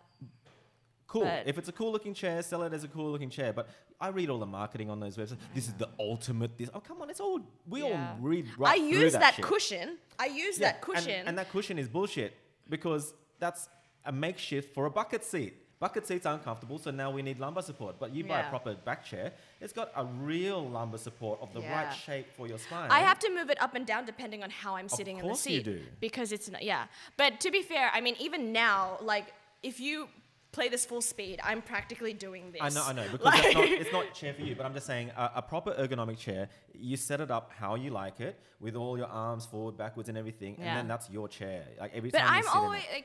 like, in the context of each individual user, some are fine with just being stationary all the time, but I will move my legs. I know. Like, I will, look, like, you can still go. slouch in a posture You know chair. what I mean? You can still slouch in a posture chair. You know, you Yeah. still have to put the hard work in to remember to keep your posture, right? Your knees? No, just so bad. I go from playing Assassin's Creed Origins for like 8-10 hours straight. I'll get up to go to the bathroom. I'll be streaming this game for like 8 hours straight, and then go to the gym and not stop moving for 4 hours. At the gym. I'm a little insane at the gym, not because, this bitch is an idiot, she doesn't need to spend 4 hours. I need it for like therapy. Yeah, people run for a reason. Yeah. Like runners are really, I find runners really hard people to commit to. If you were to go out with a runner, they've got real psychological issues. Man, a lot of runners are going to be like, "What the fuck are you talking about?" But But I can actually understand where you're coming from with that point. Well, runners can't run with other people for starters because if you're not on their pace, if you're not exactly on their pace, so if you're a girl or a guy and they'd be like, "Sorry, babe, I need to run alone because I can't run It's slower like, babe, for I'm you," gonna go ahead. Like, yeah, exactly, because it's a meditative. it is. That's what I'm like on the elliptical. I don't run because every impact on the treadmill affects knees, ankles, hips, right? Slim. And I'm already a weak ass bitch. So I'll use the elliptical. But while I'm on there, 1 hour will go by. I'm just listening to some deep house. Cool. Or Cake by the Ocean by DNCE on repeat, right? And just going resting bitch face, and it's like, I can't do that with it. Like, I can't be talking to anyone else while I'm doing that. You gotta be in the zone. Like, that's in the zone, and it's like you are the rat on the treadmill, but you need that downtime. You need that. You almost need that because unplugging. Even in though many ways. we haven't been like talking for so long. It's only been like a few weeks, a couple weeks. Yeah. But you already know that my brain does not stop. Yeah. Right? Unless I take like melatonin at night to fall asleep. When I'm on the elliptical, it's just the music. It's just my resting bitch face in the reflection. Like it's Zone out. Yeah. beautiful because I'm actually resting even though I'm exhausting my body. I suppose It's that is wonderful. meditation, isn't it? God, it's just like- a different way of doing it. Right, because the way I lost one. The way some other people do meditation is, but if I just sit still like that, I think, yeah, I'm the same. that's it. Like you can't. That's why I don't meditate. People are like, Justin, you need to meditate. I'm like, maybe I just need to get over the A word. different type of meditation. Yeah, because I used to cycle and I love that. Yeah. And maybe I just need to. We have a friend who's obsessed. Yeah. But I know lots of friends like that. Yeah, right. I mean, you got to be obsessed to shave your legs and wear those tight shorts and those silly shoes that you click around and then have your cafe latte. And then the like the skivvies, it's like skin tight, like to be aerodynamic and shit. Cycling's a funny thing. Isn't it just?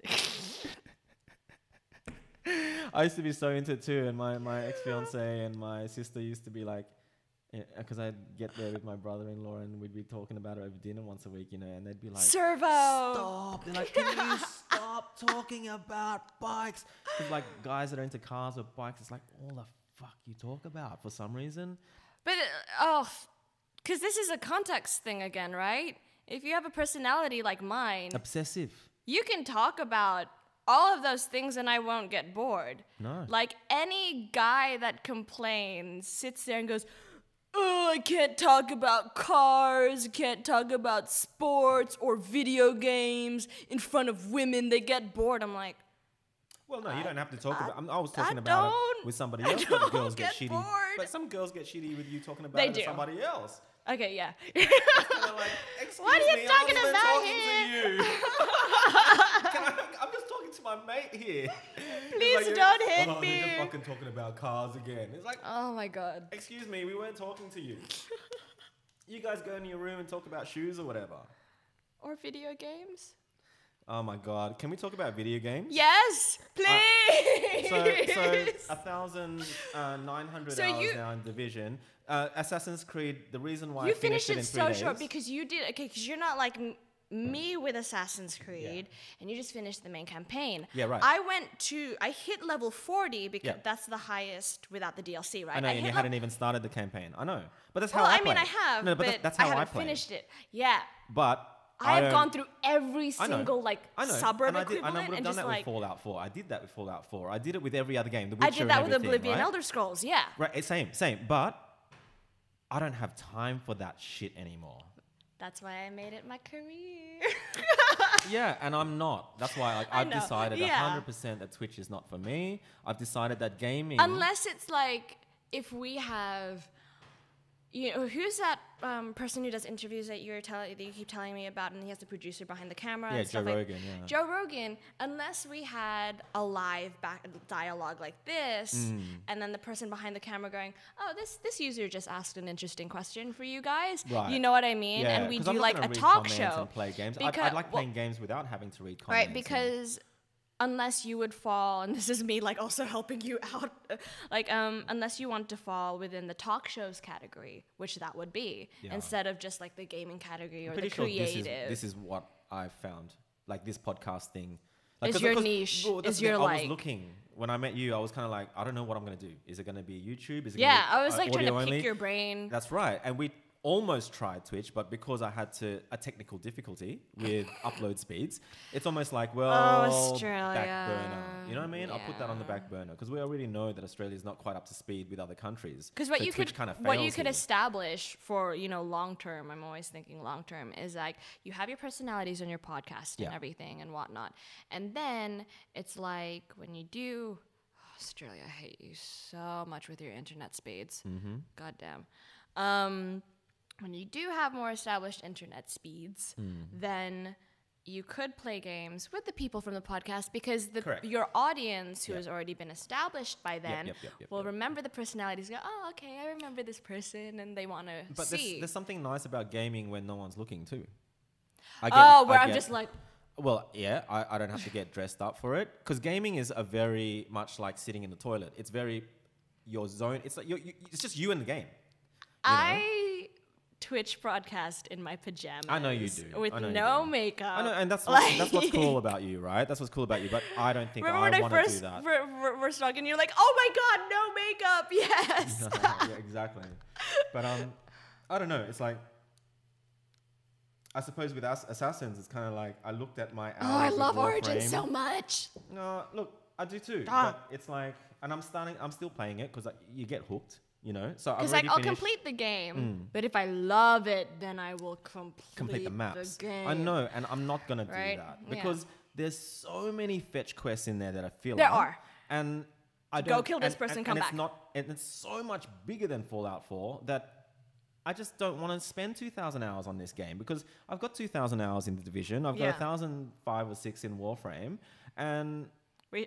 I'm like, yeah, PC. Okay, we should play together. For sure. I'll literally just follow you around because I can't keep up. But okay, we'll play. But it's like I really don't have anything to show. Yes, fair enough. If I streamed and all that stuff, I would have had something to show. Achievement. Oh, because you. But the achievements are digital. It's not like. Well, I mean, we live in an era where something real digital life, means something. I mean, real life and our digital lives are intrinsically linked. But I can't. But I know, like in terms of the fact that being a professional streamer isn't your job. Exactly. I need to be productive. I need to be productive. Exactly. And gaming is as an outlet escape. for you. Yeah. And when I came back from China with like hitting the reset button and finding this motivation again in life, because I never had this motivation to do shit like this for the last couple of years. It's been really missing. It kicks you, doesn't it? It's well, so it's amazing good. how crazy I am now with creating. I can't stop. It's that's fire. Like your that's motivation. how it's meant to be. Yeah. Right? But lights a fire up your ass and you're like, well, why do I have 2,000 hours in a game? It's because that's what I was doing. And when I came back from China, I decided to just quickly hop on just to see my mates, just to see who's... Quickly? Yeah, so I logged in. And the first guy was, yo, Happy New Year's, bro. I'm like, yeah, Happy New Year's, January and stuff, right? I'm like, what you been doing? I'm like, told him, I fucking went to China, went to where my grandpa was born. I found my roots and I hit the reset button. I'm like, I'm so driven. I'm like, da, da, da, da. And he's going, fucking awesome, man. I'm like, so how you been, bro? What's up? And he goes, nothing much. Nothing's changed. Just same old shit. Just gaming. And I just went, and it was the worst thing, but I just went, sorry, bro, I'm just going to log off because I can't have this in my life right now. I'm playing games because I enjoy playing games for the fun of it, and you're playing games because you're depressed. And I just logged off. And there's nothing wrong with that, but in the context of playing games because you're depressed. But in the context of you needing to keep yourself going, you needed to do the self-care thing and log off that. I just needed to burn a bridge. Does that make sense? I needed to. And then my best mate, he was playing Assassins, and we both held off on it because we both kind of hate Ubisoft. Like, because we love the Division so much that you hate. You know what I mean? You really love the game so much. You've got 2,000 hours in it. You just want it to be better. So you're always like, fuck, can you just make this better? Because you're the one playing. It's almost like the developers aren't playing it, and you're like, why do I have to refresh or reload there? Surely if the developers were playing it, they would change this because it's annoying. But anyway, so you love the company so much, you hate them. But so he was like, kind of like, oh, fuck, Assassin's we were both. And then, it hopped on sale and he was like, fuck it, dude, I bought it. And it's fucking amazing. And he's like, wrote me a message this long. A good several minutes on stream, just me wandering around. With this face going... Yeah, it's the map's so big. No, but it's not even. It's how detailed every nook and cranny is what blows me away. It's like you're going up this massive mountain. But every rock looks... And you can actually touch every... I need to show you on 4K later. It's oh my God. Unreal. You can see every little... there's no jag-ears. There's no anti-aliasing. Everything is ultra. Because I haven't seen it because my priority is just the gameplay. Right, but wait till you see how... the water looks. I can sit there and just play with water. Go to a synchronization point and just press Y for me, or for you press triangle, because I want to see that panoramic. Yeah, that struggles a little bit on mine because I've got it all on ultra. So it doesn't on the Xbox One X. No. But yeah, that's so bad. It's fine. But I mean, PCs there's already a better. I spent 7,000 on that PC, and now there's a better chip. Already. So I'm already like, whatever, you can't keep up with it. But like, this guy sent me this long message, my best mate, about Assassins, and my response was so short, and that's what I think he got pissed off, because if he wrote this much, I'm scrolling and reading about how awesome Assassins is. It's the equivalent of going, okay. Yes. So my reply was, dude, I really just can't afford to spend 10 hours a day gaming because I'm so productive right now. He goes, and his response was, oh, okay, well, fine. Mr. Because he was on the defensive. Because he didn't understand that you had your fire back. I don't mean that. Yeah. I don't mean to poo-poo somebody else for their choices. I don't think unless you hate the person, you don't mean to poo-poo on them in general. Right? I don't mean to poo-poo on anyone that likes something and spends Don't 10 hours a day. poo-poo on people. Unless that's your fetish. Oh my God. I still haven't watched that video. Which one? The cups. Two girls, one cup. I could. That's so old now. But I never watched it. I'm so proud of myself because it's like, why the whole world I've watched it. seen snippets of why it. would I you? haven't watched the whole way through. Well, because I saw the memes and I saw the gifs. No. I never saw any of it. No. And but you know, I live practically all my life on the internet and so do I. around it. But I've lived more of my life on the internet than you. Yeah, only because of age.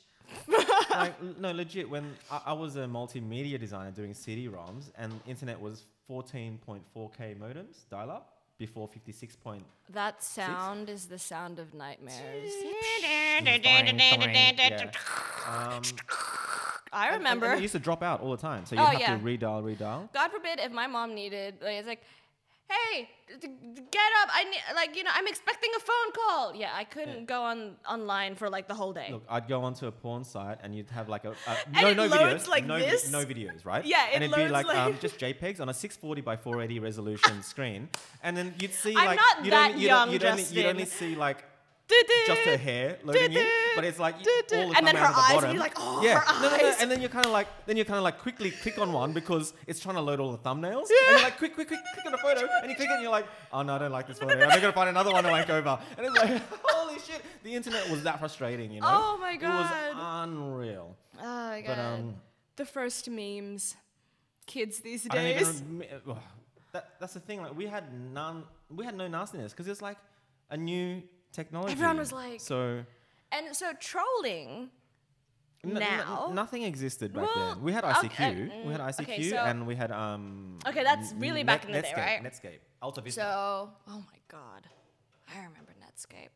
Netscape and Alta Vista, yeah. When trolling became a thing, if you remember... Keyboard warriors weren't a thing back then. No. There was no trolling such thing. had its definition changed. Do you remember? Or it shape-shifted. See, because back in the day... Who was a troll before the internet? Like, name me who that troll was. It would a heckler maybe at a comedy show? That's a troll. Someone who goes to a comedy show and yells out, "You're not funny." People who, put paper bags of doggy poo-poo and light it on fire on someone's doorstep, and then when they come in... No, that's a prankster. But the thing is, we're thinking of the olden day equivalent of the new definition of troll. Do you remember what original trolls were? That's what I'm saying. I don't know. I don't remember. Okay, so original trolls. Back in my day, I can't do an old voice. Back in my day, trolls dished out your karma because you were acting like a dickhead, right? You troll someone to put them in their place because they were being a dickhead.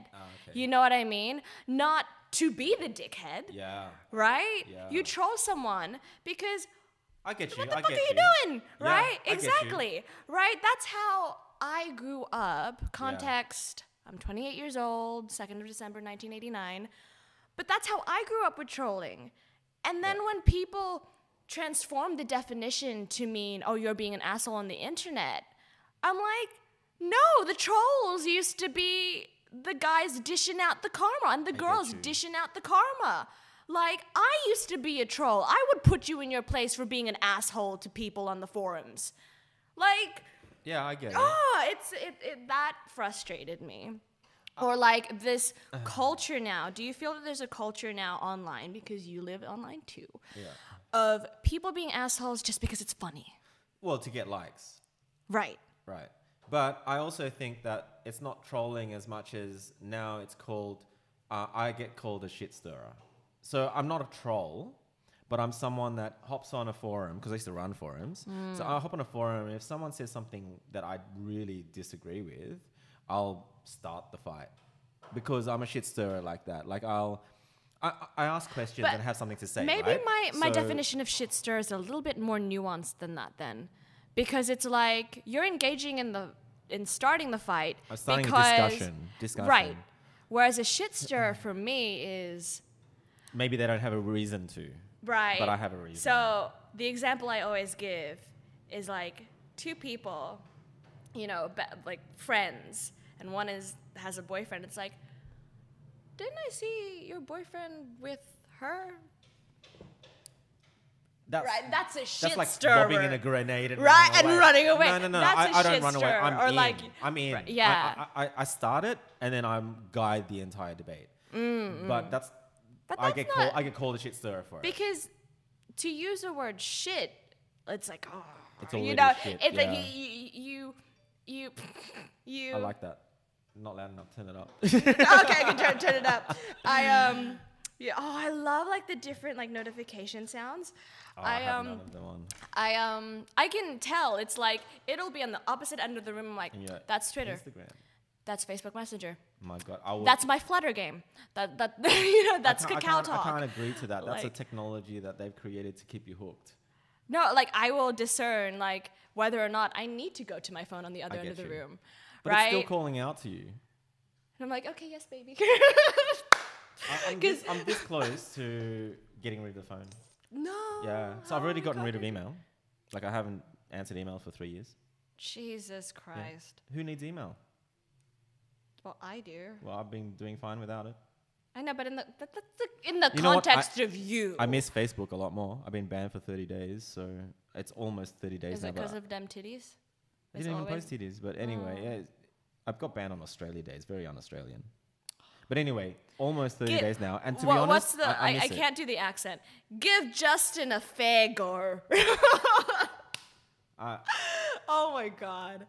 I don't know. And it's been interesting because so many people are messaging me saying, and they're starting to get, it's interesting when you don't reply to someone. Obviously, I can't reply to messages sent on Messenger. You physically can't. Well, it won't let me. It says, when I try to reply, it says, you've been banned. Right. So what's happening is that people keep messaging thinking that I'm ignoring them. Hey, Justin. And then they're getting mean. And I'm like, what's wrong with you? Like, what is wrong with you? Just because someone doesn't respond? All right. I'm going to pose another question. Some of those people, not all of them, some of those people, do they have your mobile number? No. These are people who I've never met. Okay. I get a lot of strangers because it's messaging like... They just think I'm ignoring them. Like people... Yeah.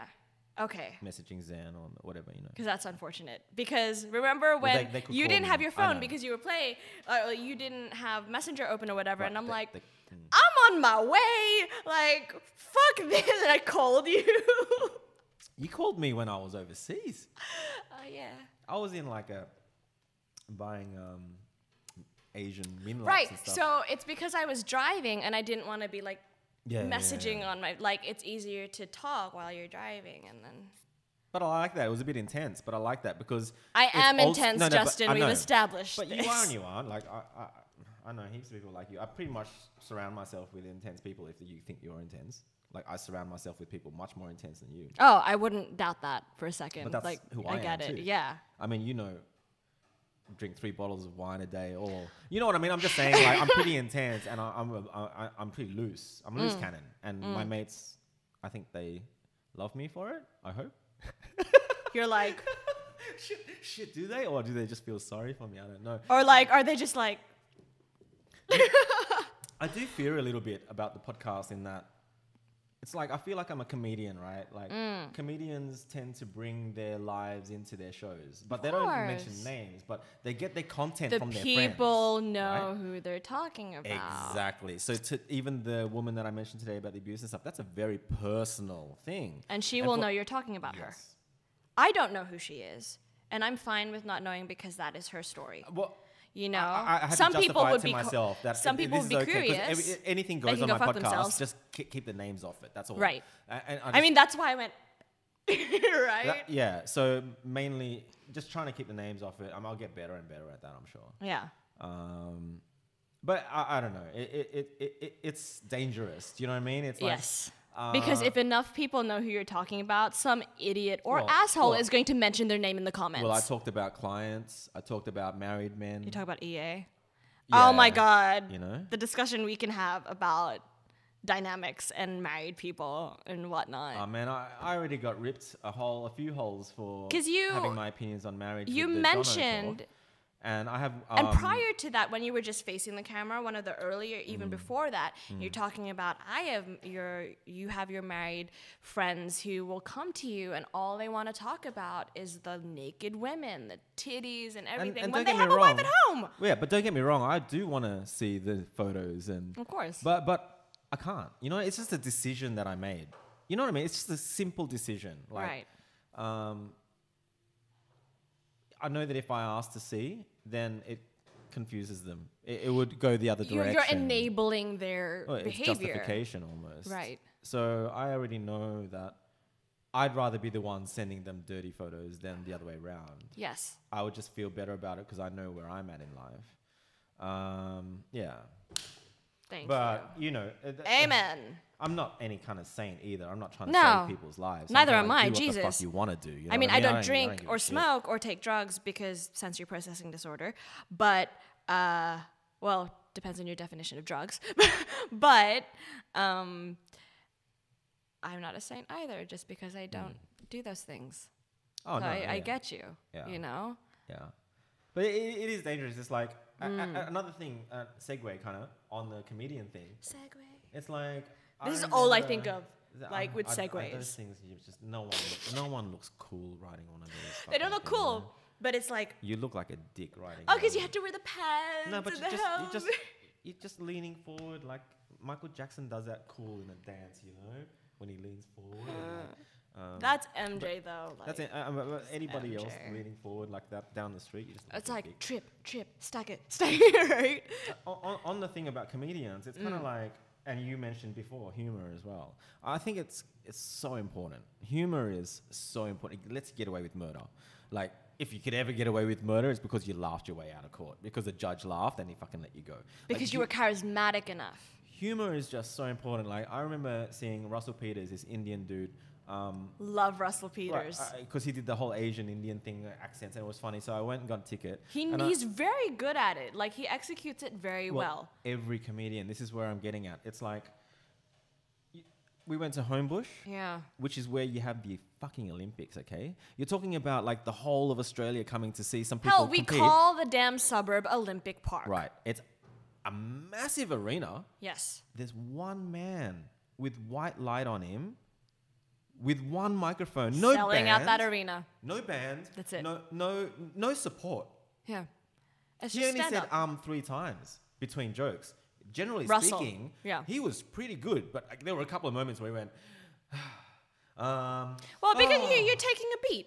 Well, he During the was trying to performance. think about what the next joke was. But Yeah. out of a few hours, one man holding court with so many people to watch one guy without a band, without a drummer, without a bassist. Not even a hype man. Do I'm they have a just hype saying. man, I'm though? just saying how powerful is that? I've never ever since that gig disrespected comedians ever again Because they have to hold court for. Oh my God, no, I get you. and I think I'm a pretty funny person, and I think if I'm going to hire people, like when I was working at places, You told me this. yeah, if the person Doesn't in make the you interview didn't laugh. make me laugh, then I'm not going to hire you because I want you my to work make be me fun, laugh. Yeah, right. right? Every Yeah. day I go to work, if you can make me laugh once a day, it's a good You're day, golden, right? Right? So it's kind of like comedians have gone from like they're these little dudes that go to a shitty. Because my favorite thing used to go to Fox Studios and see bad comedians on the night once a week. They used to have open mic. Yeah. So I'd go there and heckle because all the guys that are fucked, I used to laugh when you're not meant to laugh. But I used to think that was a hobby of mine. It was actually fun. But these Yeah. guys were just noobs, you know. They were learning how to learn. But it's nothing funnier than like the Jesse thing. There's nothing funnier than someone getting up on the mic and freezing. I just laugh at those Funny. moments. It's a different type of funny. It's a cringe Well, funny. I was very mean back then, maybe. You know what I mean? But I can be mean, you know. Like I think We still can be mean. yeah. I can be savage and ruthless, and But I have cut you. so much more respect Jesus. for them now than Yes. ever because I'm kind of like, They've built themselves. wow, He you sold got out power, yeah, real right? power to be able to And make hold court and make people The laugh, majority of them, yeah. make people cry of laughter. It's Oh my like, God. what a gift! My tummy hurts from laughing too much. It's such a good thing, Yeah. and I'm kind of like equating myself to almost that dick clown comedian. You know what I mean? Because All our stories, even our pain, becomes the entertainment. Yep. You know what I mean? And I kind of have a much bigger respect for comedians now. And one thing that I'm doing is on YouTube, instead of just watching psychologists and other people that are obviously very professional at their field and can open my mind up, I'm actually starting to watch comedians getting heckled, because when they get heckled, seeing how they compose themselves and right. everything. So an act is an act. A comedic act is an act. He's already got it planned. He's practiced it in his bedroom. But the heckling is the variables. Right. Yeah. So when you see someone get heckled and how they deal with that heckler could be specifically talking about something, and how they're not heckling, they're not saying a joke that's to all hecklers. They're actually targeting those man and wife who are fighting, or the two women over there that are too drunk. Right. What they're wearing, the t-shirt, whatever. And I love that. That is legit freeform. It's not the act. It's like, and so I've been researching into, and you can tell who the great comedians are and who won. They roll with it. The ones that are able to, excuse me, this is my show. I can't do my show when you guys are talking. Yeah. And then they start hammering those guys, and then there's to and fro. But then you're watching it and you're like, wow, this guy's handling it really well, because he's pissed off, but he's making it funny for everyone. He's still entertaining. He hasn't stopped. Correct. And he's made it part of the act. Yeah. And I like those too. It's funny. Well, it's wonderful. Exactly. So, you know, it's funny. If you look at my YouTube feed, it's so strange, because I've got like things that I get lost in. Like one of them is obviously gaming videos. So there's lots of games. Fall down the rabbit hole and you just watch and so you always see what's on your feed is like what you checked out yesterday, you know? So it's like, but my feed at the moment, I'll ask you what yours is in a second, but mine is definitely games, like all the Destiny 2 hate, because I want to play that game so bad. I was a Destiny 1 player. I've got 3 level 400 characters. Yep. And I've been psyched for Destiny 2 for so long, but then I was so influenced by the negative videos that I haven't bought it. And part of me thinks it's time for me to ignore those videos, just play it. Make your own opinion. I want to play it. I've been itching for it. So sometimes these videos are too influential. But anyway, then I've got music, and then I've got the sort of podcast stuff, which is like psychiatrists and shit. I've got comedians, but I've also got this, just people fucking up, like bad drivers, you know. Oh, like those compilations and stuff? Yeah, those nasty ones that roll on for an hour, and there's like people just fucking up on the road, like brake checking trucks and then getting hit by trucks. Or I love brake checking videos. Another one is self knockouts. So guys who are showing off in front of the camera, and then they knock themselves out. Okay, those ones are funny. They could be playing nunchuckers or whatever, and they're gone. Like they punch themselves or something. I don't know. They literally get knocked out. Oh my God. I like watching those. Yeah. And then the cringe videos. I don't know, because then you see like the stupidest of the stupidest people, but there's like compilations of like, you know, customers going off at staff at a burger shop or something, and they're like, I don't know. But my feed's kind of just so weird. Yeah. I like it. YouTube is, I don't know, this is going to go on YouTube. And YouTube is this thing now, like I don't watch television. Yeah. I don't watch Netflix. It's YouTube. Like I just get everything I need. The only reason I knew our mutual friend was on My Kitchen Rules. Betty. We can say Betty. Yeah. She's a wonderful person. Yeah, she's mad. She's the first Zen babe. She is. And she also introduced me to Tanya for my facial treatments and stuff. Oh, okay. I don't know. Yeah. Tanya. Oh, she's wonderful. Oh my God. My face was so congested before I met her. But there's a drinking game with that. Yeah. With what was I saying? Yeah. Oh, I forgot. It's okay. But we're talking about your feed. So what's on your feed? Yeah. I mean, gaming, obviously. Gaming. Do you watch much YouTube? I watch. You watch Twitch, baby? Do you watch other people stream games? When they're acquaintances or friends of mine in the industry, and I tune in, and I'm like, hey, and like. Do you watch them keep playing for hours? Not for hours. I'll like drop by, show my support, and then. Yeah, right. So what about those guys that are hanging out watching it for like 3 hours? Like, how do you feel about that? Watching somebody else game? I really don't like it. Yeah. You know? It's like you're hanging out with me. Well, they are. Like, I'll remember a viewer, shout out to Agent Breadboy 00. Like, he jumped into the stream, like, last week or, like, within the last fortnight. And he's like, hey, do you remember me? I'm like, Yes, I haven't seen you since I was playing Assassin's Creed Unity. That was 2 years, like more than 2 years ago. He's like, you remembered me. I'm like, well, yeah, because we actually played together as well, and you chilled, and like these people, not the sleazy ones, but the bros, like, and the girls, they become your online friends. Yeah, but just like the people on the forums. But and I just stuff feel that like there's so much depression there. I can't not see it. There is. I can't not see it. But then I'm also someone who suffers from chronic depression. We all do, and on varying degrees. And so I suppose there's that nicety to that, right? Because you have an instant connection, you can talk about real shit. And it's like I have one of my viewers who is from like Europe. We wouldn't be friends, or we wouldn't be chilling together if I've never been to Europe, but there's that human connection to be able to connect online and just chill and talk about the game or, One thing that puts me off Twitch is something that I experienced on it, actually. Warframe does this thing every now and then where if you watch an official Warframe partner on Twitch, you get drops, right? And I got at least 100 drops because I was watching a billion streamers on different tabs. And they were all giving me stuff in game. But then I thought, oh my God, this is actually quite interesting. I actually watched a couple of them, rather than just having them tabs and walk away. I actually thought I'd chime in. I saw within the span of it's good. I saw within the span of maybe 3 or 4 hours, 2 grown men that broke down into tears because they had so many people watching them and they've never had that kind of attention before. Yeah. And that's Warframe, sorry, not you, buddy. It's Warframe directing this traffic because they're getting loot and not even watching you. They're just... You play some obscure game, how much audience retention are they really going to have? That's what I'm saying. These guys were getting flooded. But what they were saying was so sad. What were they saying?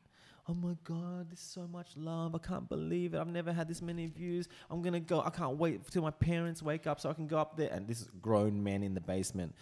Grown men saying, I can't wait to wake up my parents tomorrow morning and tell them, last night I had 1,000 live views. And, I'm like, stop crying, bro, because this is not real. This is a fleeting moment. Right. It's like, get back to me when you have that same amount of views. Every day. Just for you, not for those loot drops. But just to see these 2 guys, grown men, break down. It's because in this day and age, it's like we are more connected than ever, and we have the ability to connect. But but we still need physical human contact. Yeah. Like I could be talking to so many friends online, different messaging apps and everything. That's why podcast is better. Exactly, right?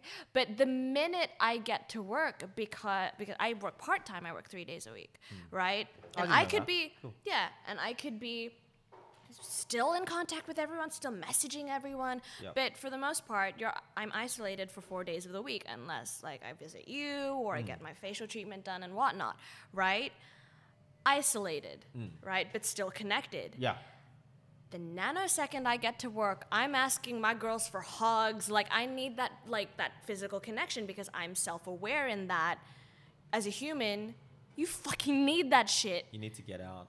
You know what I mean? You can't just stay. Exactly. Like we had a farewell, and I don't know how many people from work are going to see this. We had a farewell for an employee that I didn't 100% get along with all the time, but out of respect and, I wanted to hang out with everyone else, I went, just to connect with everyone and to hang out. Otherwise, I would be a hermit because the previous night I had an anxiety attack and I couldn't go to the IGN Awards on the Friday. So I was like, if I continue the pattern and let my own anxiety fester or the residual from that attack fester, it's going to make me feel worse. Put that makeup on, put the tight pleather skirt on and just go out. Pleather. Like just sit there. And even if you're not feeling the best, at least you're fucking trying. Yeah. So. It goes a long way, and I was aware. And just hug them. Just do it. But it was sad to watch. Like for me, I couldn't. I get where you're coming from. Yeah. I couldn't because I'm kind of like, I'm not that guy. So I don't know if I want to head into this. But there are different types of people on Twitch. There's not just. I know, but I just didn't like what I saw. I know. And I'm just kind of like. It's a turn off. Yeah. Yeah. And I see it on YouTube, but it's much more constructive because they've edited the videos. So I recently watched one guy who just pumps out gaming videos, and then he decided to just take a really big risk and do something a lot like this podcast. Yeah. He just did a whole video where it's just gaming footage, but then he's explaining how it's a trap, that he is so depressed that this is the only thing he can do in life. And Was this the Minecraft guy? No, that was another guy. I watched his video too, and I think one guy just disappeared because he's kind of like, this hurts too much, and he's just completely lost his channel because he was crying too much at the end. But this guy was just kind of like, he has a serious addiction to video games, and he'd come out clean about it. Like, you all love my channel. He's a big dude, but it's like, this is the situation, guys. But I actually do this because I can't talk to people. And I love this video. I just said thumbs up for like, anytime someone demystifies shit, it's fucking high five from me. You know what I mean? Because it's like, it takes balls to. It does. How do you feel about content creators? I even hate that term, right? Right. Or influencer, content creator, content creators, right? like, we're artists. That's what we are. Right. I mean, an artist Some creates of us. paintings. Well, Some of us. Anyone who calls themselves a content creator, That's they're, like, they're not a real artist. They're like they're cashing in on a modern content creator. Trend. Is it good content though? Right? Yeah, right. There you exactly. go. Like, you can right? create shit content all day long. I mean, yeah. So how do you feel about content creators, not necessarily artists? And I'm going to, push Twitch to the side and just strictly refer to the edited videos of YouTube. Because they're not engaging live with anyone, right? Yep. How do you feel about them going, I love you guys, you're my family? It's like, you ain't seen shit. You only see the analytics and the numbers. Unless you have had fan meets, unless you see them, like you are that big and you go to conventions and panels where you're signing, you're hugging them in person and meeting them. But what they mean by it is I love how much money you guys are giving me and how much fame you're giving me. They're loving the likes and they're loving the subs. Whereas I get free shit because of you guys. Thank you. But you know what? Every time I watch those guys say at the end, please like, please subscribe, whatever. It's still a business, which I get. I always cringed at, right? I always cringed to fuck. But part of the reason why I cringe, it's a call to action, is that they have so many followers that they don't need to do that shit anymore. Whereas me, I upload a podcast and I took a risk. Please support. Like Jono and I took a risk with like being honest. Yeah. And uncensoring everything. Oh God, how much have I said that it's like, That's what I'm saying, like only getting 400 views. I'm kind of like, was it worth the risk for please subscribe, please like. Because I'm like, you want to see the worth. I do want it to get out there. Yeah. No fucking doubt about it. So now I'm starting to introduce some of that language and I'd appreciate it. Because, my whole life is not about getting paid. It's about getting feedback. My payment is feedback. When someone gives me constructive, positive feedback. Proper feedback, not just bashing you. Yeah. It's gold to me. Yes. That is the money. Because it takes a lot for someone to take the time. As suggestion, you're great. However. And give me something constructive and without bashing on you, or without just praise. I think just praise is kind of useless as well. When someone goes, feeds the ego, but it doesn't feed the soul. Correct. So anytime someone gives me feedback, and I mean constructive feedback, that is the payment, because it does take time and effort to do. Like I don't sit there and comment proper on constructive stuff, You know what I mean? And when I do, I get hammered, like I did with what's her name? Right, that was constructive in that, like, I didn't just say the chair sucked. But because our community is so used to attacks or people coming on aggressive, and I was aggressive. They saw it as I was aggressive. An attack, not necessarily just as an aggressive. Correct, but it was constructive in that there was a suggestion. But they don't see it that way. Correct, unfortunately, because I was aggressive. Yes. I understand it, but I am aggressive. I've got no time to. I'm not a kid fucking around. You're not going to pussyfoot around. Exactly. Like even like I said, my friend saying to me, Justin, I checked out your podcast and I'm a bit worried. I think you should probably provide always two angles to something. I'm like, within context. Like, I'm not going to give a Nazi sympathizer their own platform to justify why they believe Nazis, like, are right or whatever. I'm like, go to hell. How many points have we brought up in this podcast, and you can't possibly look at every single point we brought up and go, wait, stop, we've just brought up a point. Now let's figure out what the two sides are. It's like, we've just brought up rape, but rape can be good. No, it can't. Like, you know what I mean? Like, You'd get stuck there forever. Oh my God. God. I'm saying, like, we had to move on, right? Yes. You can't even complete something on a podcast. You know what I mean? It is live, and it's a fleeting moment. It's just like hanging out with a mate, and we are not here to come up with resolutions. No. That's not what we're here for. We're just bouncing, right? It's just kind of like a lot of unfinished work, but it is what it is. You know, I just checked. We have been going for 2 hours. It's good. Yeah, I know. I like the 2 hour mark. Right? Yesterday's podcast was interrupted by the doorbell. Oh, God. But literally, as soon as the doorbell rang, it was 2:00. Wow. That's... Jono and I were 2 hours, just under, but that one just felt right to end. But, I think 2 hours is pretty good. I don't expect everyone to listen start to end. A lot of podcasts or like video podcasts as well, sit around the 1 hour to the 1 hour 30 mark. 2 hours. If the people really like you, that's awesome. Yeah, true. Like I had so much feedback about the first the podcast with Jono, and people saying they loved every minute of it. It was like, so wow, good. You listened to it from start to end, and I did. Yeah. Yeah. Wow. I mean, I'm shocked. I mean, like, I'd go from my car listening, going, Justin, you know me. What do you call Exhibit A? Just like muting your point, but you know, like, don't generalize, buddy. Oh my God, I got to like switching from like my in-car sound system to my earbuds, walking up the stairs, going like changing clothes, going to the bathroom, putting my phone down, pooping, pooping while I'm like watching. And no one's really listening to it. SoundCloud and iTunes can just fuck off, really, pretty much. Yeah, it depends on your audience. If I'm thinking just do YouTube. And just get rid of iTunes, because it's triple the upload for me. Oh my God, yeah. Because I have to upload to iTunes, upload to SoundCloud. Right. And SoundCloud even just said to me, oh, you've just bust your space as a pro plan. Now you need a pro advanced plan, and I had to pay like $200 a year to get unlimited space. I'm kind of like, is anyone even listening to these 2 hour long podcasts on SoundCloud? Probably not.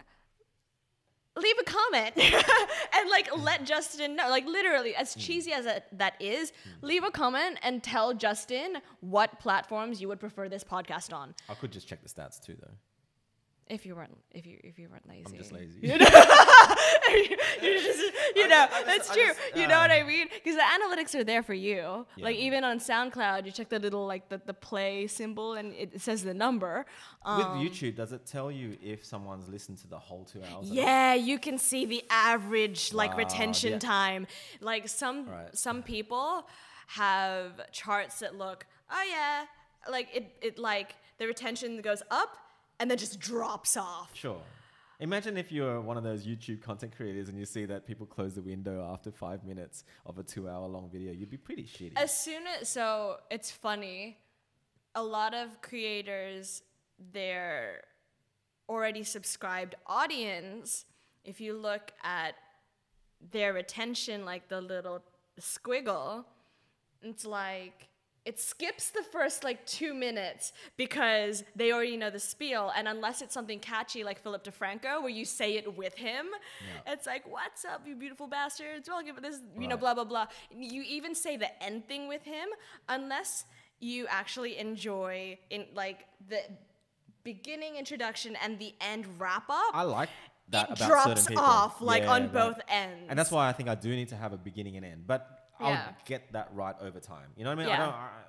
He goes, what is it? But my name's Philly D. Like, you know, thanks for watching. I love your faces, and I'll see you tomorrow. Like, and you remember it. My and you brother and I, like, time. I'll be cooking and watching the 10 to 16 minute like his videos, and every time the end does, I just say it. I won't even be looking at the screen, but I love your faces, and I'll see you on Wednesday. Like I just say it with him. I find that I hate, it's so I hate good. it when I first hear it, but then over time, I start to like it. It's so good.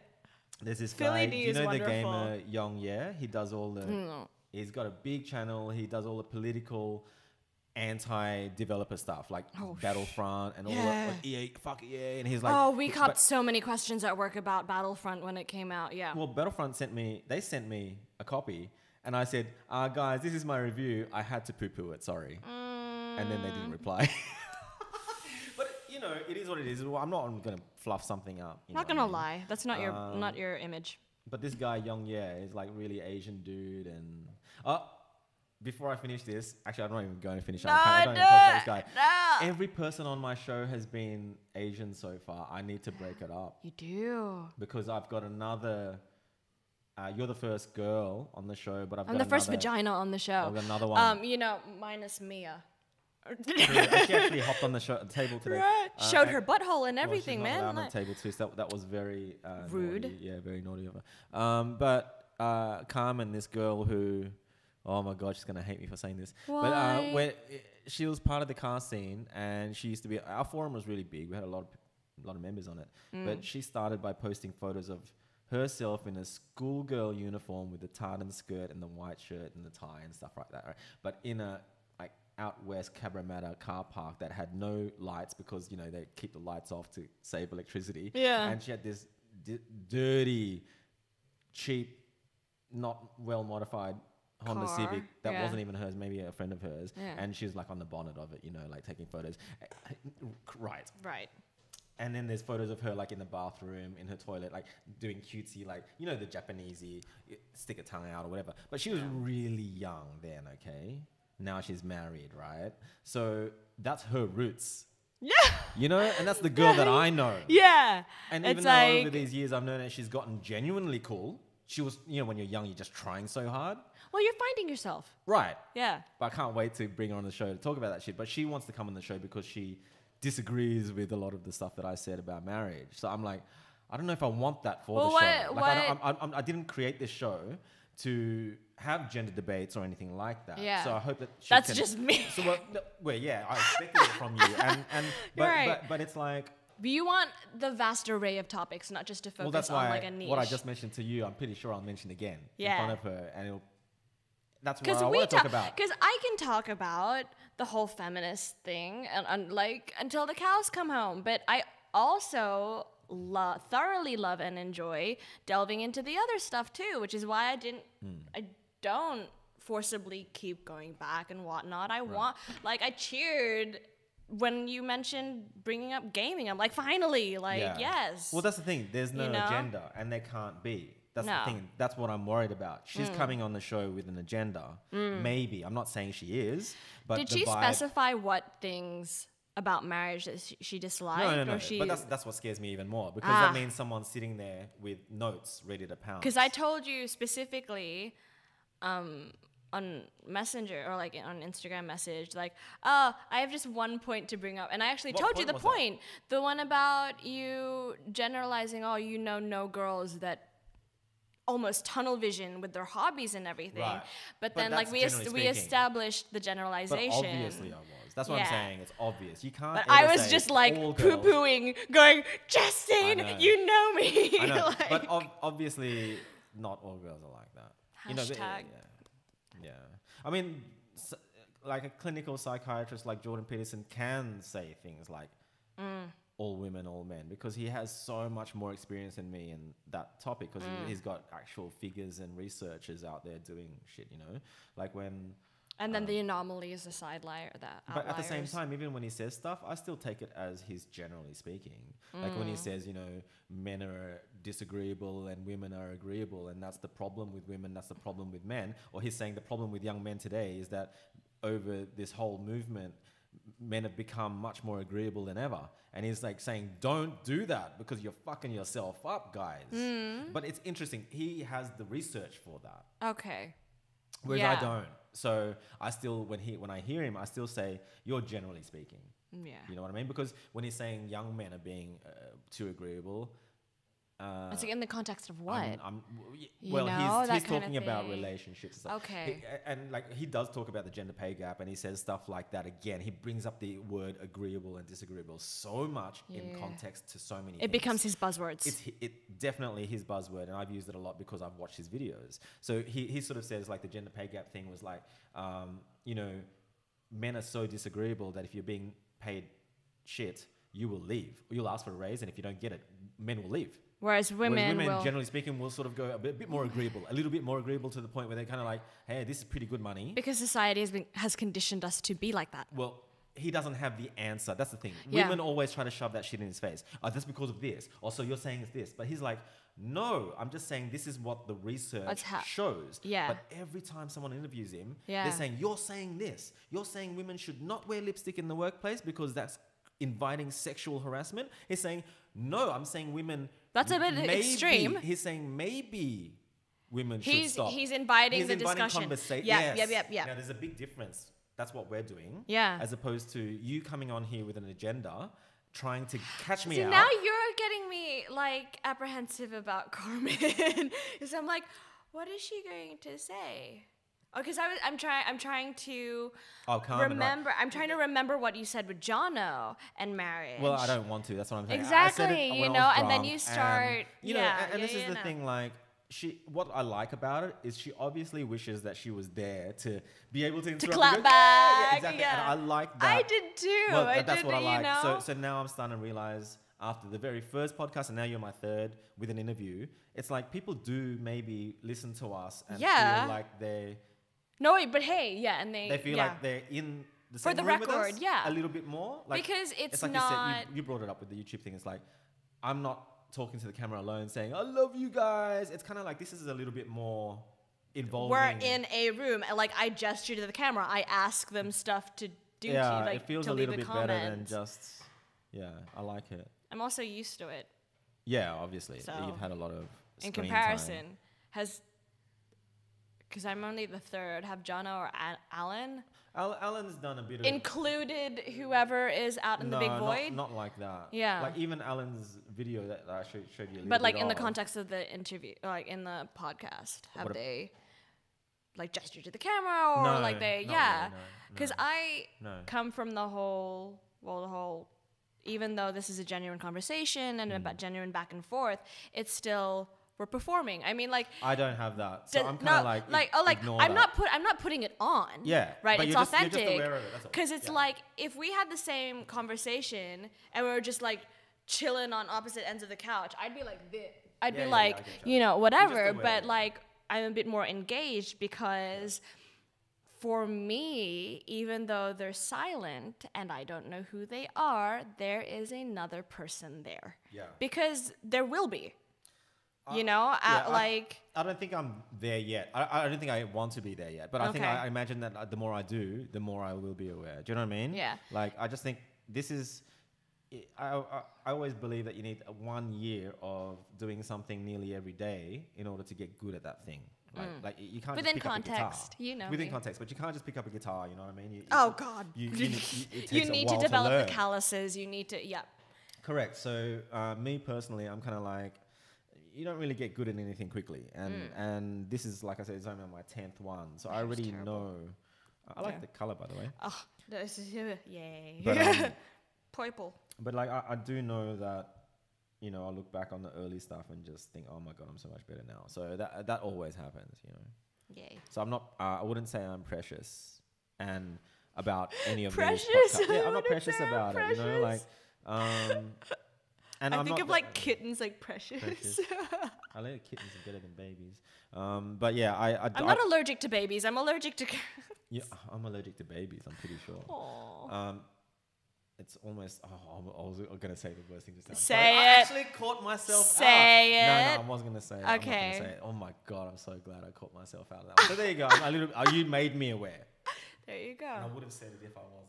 Yeah. So I'd rather not be, because I'll cop it. Like, the funny thing is that I said so many things in the Jono interview that I didn't put any thought behind.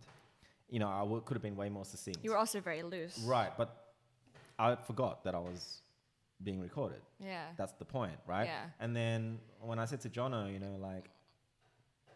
bro, gonna have to beep out quite a few things because I mentioned names and stuff, and he's like, yeah, you have to beep out the bit about my wife, and he didn't want the whole world to know that his wife used to be in the sex industry. He slipped And that's... There's not, there's like... unnecessary. It was unnecessary. Yeah, there's nothing wrong with the sex industry. No, but it was unnecessary for him to say it. He didn't need to. Yeah. And he was very insensitive about it because he's hanging out with someone so loose that it got the better of him. And unlike myself, he's not necessarily like an artist. On a podcast before. Exactly. Yeah, so I get it. was ready to say to him, dude, like, I'm going to cop it so hard for this. So I think we have to edit stuff. Then I thought about it twice and it was just a brain fart. And I just said to him, well, I'm just going to cop it, I think. So I'm just going to upload it as is. Yeah. And if he was to say to me in return, please beep out those bits, I think I would have. Yeah. But he didn't. He just sent me back, mate, I'm going to cop it too. Trust me. I'm willing to wear it if you are. Because, like, I'll mention the fact that she, like, whoever she is, just because you work in the sex industry doesn't make you a bad person. You know what I mean? Like, it's got nothing to do with that. It's exactly, but it's just that it's not necessary to say. Especially imagine if I had a much bigger audience and so I'm just saying it's just... And it's like, who is this this person? It just would have been weird if anyone who already knew her never knew it and then only found out on my podcast. Right, because it wasn't your story to tell kind of thing? Correct. Yeah, Push until someone just goes, all right. But I'm good like that, That's what I'm not going to sit here and do small talk for fucking 2 hours. I'm going to dig. Yeah. Dig. Remember after the first podcast, and then I asked you for advice, and you were like, "This is the deep shit I wanted to talk about." And I'm like, "Oh." But I mean, that's the thing. Like, I know people in life that can happily talk to me for 2 hours on the telephone. Yeah. About small talk, and they're too sensitive for me to talk. As soon as I start DMing, they cry and hang up. And I'm kind of like, there's some people out there that cry, like that. but continue to talk. You did cry on this show. I wish there was a camera front on to see you tearing up about that lady friend of mine. Because my story is obviously not exactly the same, but you've been there. Yeah. It's like to go for like, I thought I was young, his first boyfriend. Yeah. I thought back then I was strong. Mm. Obviously, by now I've gotten a lot stronger, tolerate a lot less bullshit. Yeah. But back then, like, you're naive. You think you know your king shit, and right? They're the then ones, the abuse puts you in your place, and you have this battle of, oh my God, and then your pride. The reason I stayed for so long, one of the reasons, was because there was something in me that felt so guilty. Yeah. Like that blamed myself, like, you chose him. Well, you didn't think like you were good enough, that's all. That's right, all. and you know better. A lot of people don't think they're good enough. And it took me so long to admit to my parents that this is what happened. Yeah. And you had enough. I made a wrong decision of that relationship. But so many people are in that relationship still today. It's just... it hurts. I have so much empathy for it. That's why I cry when I hear shit like that. Yeah. It's... pisses me off. Just chemically castrate those assholes. Yeah, but I mean, even... I believe it. If you are that much of an asshole to a fellow human being, right? And it's... You should be chemically castrated. Well, these people, like I said, both men and women. Sometimes I was hyper aware at the end of some of these long relationships that obviously I'm not into her the same way I was in the first year. I was very aware of it. But that's different to the outright abuse. Oh, no, absolutely. But there's little bits of it always. Do you know what I mean? You realize the microaggressions and stuff. That's right. And it's the little things. It's the little things that you say that hurt. You know what I mean? I've even had girls to say the same shit to me, but it was just like you were fighting. Yeah. And you dig and you say something like... But that's within the context of a fight, not like... Yeah, but they're the nastiest things. And then like... It's true. When you go out with a person that bitches about somebody else, what's to say that they're not going to bitch like that about you? Right. The tables will turn. Being. Well, you're just another human. Yep. So you sit there hearing them, and the way they bitch about someone can be so nasty. And you're like... So savage. The first thing that I think is, I can't wait for this to come at me. And you know what? It does. Yeah. Because when the friendship stops. It's who they are. Right. right? And then when they say those nasty things to you, it fucking hurts because they know those bits. Like, I don't work out, and I had one ex say to me, "Oh, you a like, skinny bitch, honey." Right. And because, like, this girl... I have more muscle body percentage than you. So this girl was feeding me. Like, she's like, there's no fucking way I'm going to go out with a guy that eats less than me. So she was feeding me to the point where I was getting diarrhea because I couldn't fit it in. And I was getting That's what she said. Right. You got to get over that because that is so last year or the year before. Shut up. But I started to get this belly, right? Because it's like a little pot belly? Bloated, right? Oh, no. And then she said to me, like, we had a fight, and she said, you look like E.T. Sunken chest and stomach out. And I'm like, I'm never going to forget that in my whole life. Well, you brought it up now. You're never going to forget it. Yeah. But she didn't mean to say it, but she did because we were... And it was an abusive thing. That's an abusive thing. I get it. Yeah, it cuts I agree. Your confidence so much. That it's like just because you're fighting doesn't mean you have to like cut. Forget that. Like Yeah, I'm just I saying. get. And then the cool chicks that I go out with, sometimes it's so fucking cool, whatever. They're DJs or whatever. And then you have a fight. And they're like, I don't fucking watch your videos anyway. I think they're shit or whatever. Don't support you. Yeah. And then you're like, oh, so now you're saying that. You know what I mean? And it's like, and you'll never forget it because you're like. They're saying the honest truth. Yeah. They're saying your podcast is stupid or whatever. And it's like, yeah. Whatever. I'm just saying, whatever it is that you're into, they're like, I never fucking liked that anyway. No. And you're like, oh, so now you're telling me, like, trying to kick me when I'm down. And it's like, hey, that's the truth right there. You know, a guy that can't handle his girlfriend's chunky ankles from day one is going to bring them up during the worst moment he possibly could bring them up. It's but like in the honeymoon period, you put up with it. But that's abuse because it's like only that person could have hurt you like that. Yeah. Because love is like this insular thing, and you should have this respect, mutual respect and trust. Yes. But then when the person that you sadly put your eggs in their basket, they gone and crushed them but they were meant to be guarding them. Yeah. Right? So that's abuse, you know? And that's... I think because in the heat of the moment, people don't have enough self-awareness of what they are really saying during an argument because they let their emotions get, like, you love take each other, over. But in that very moment, you just really don't. And that's because you hate, like, either they've done something or, like, something is stuffed up. Yeah. And it's like...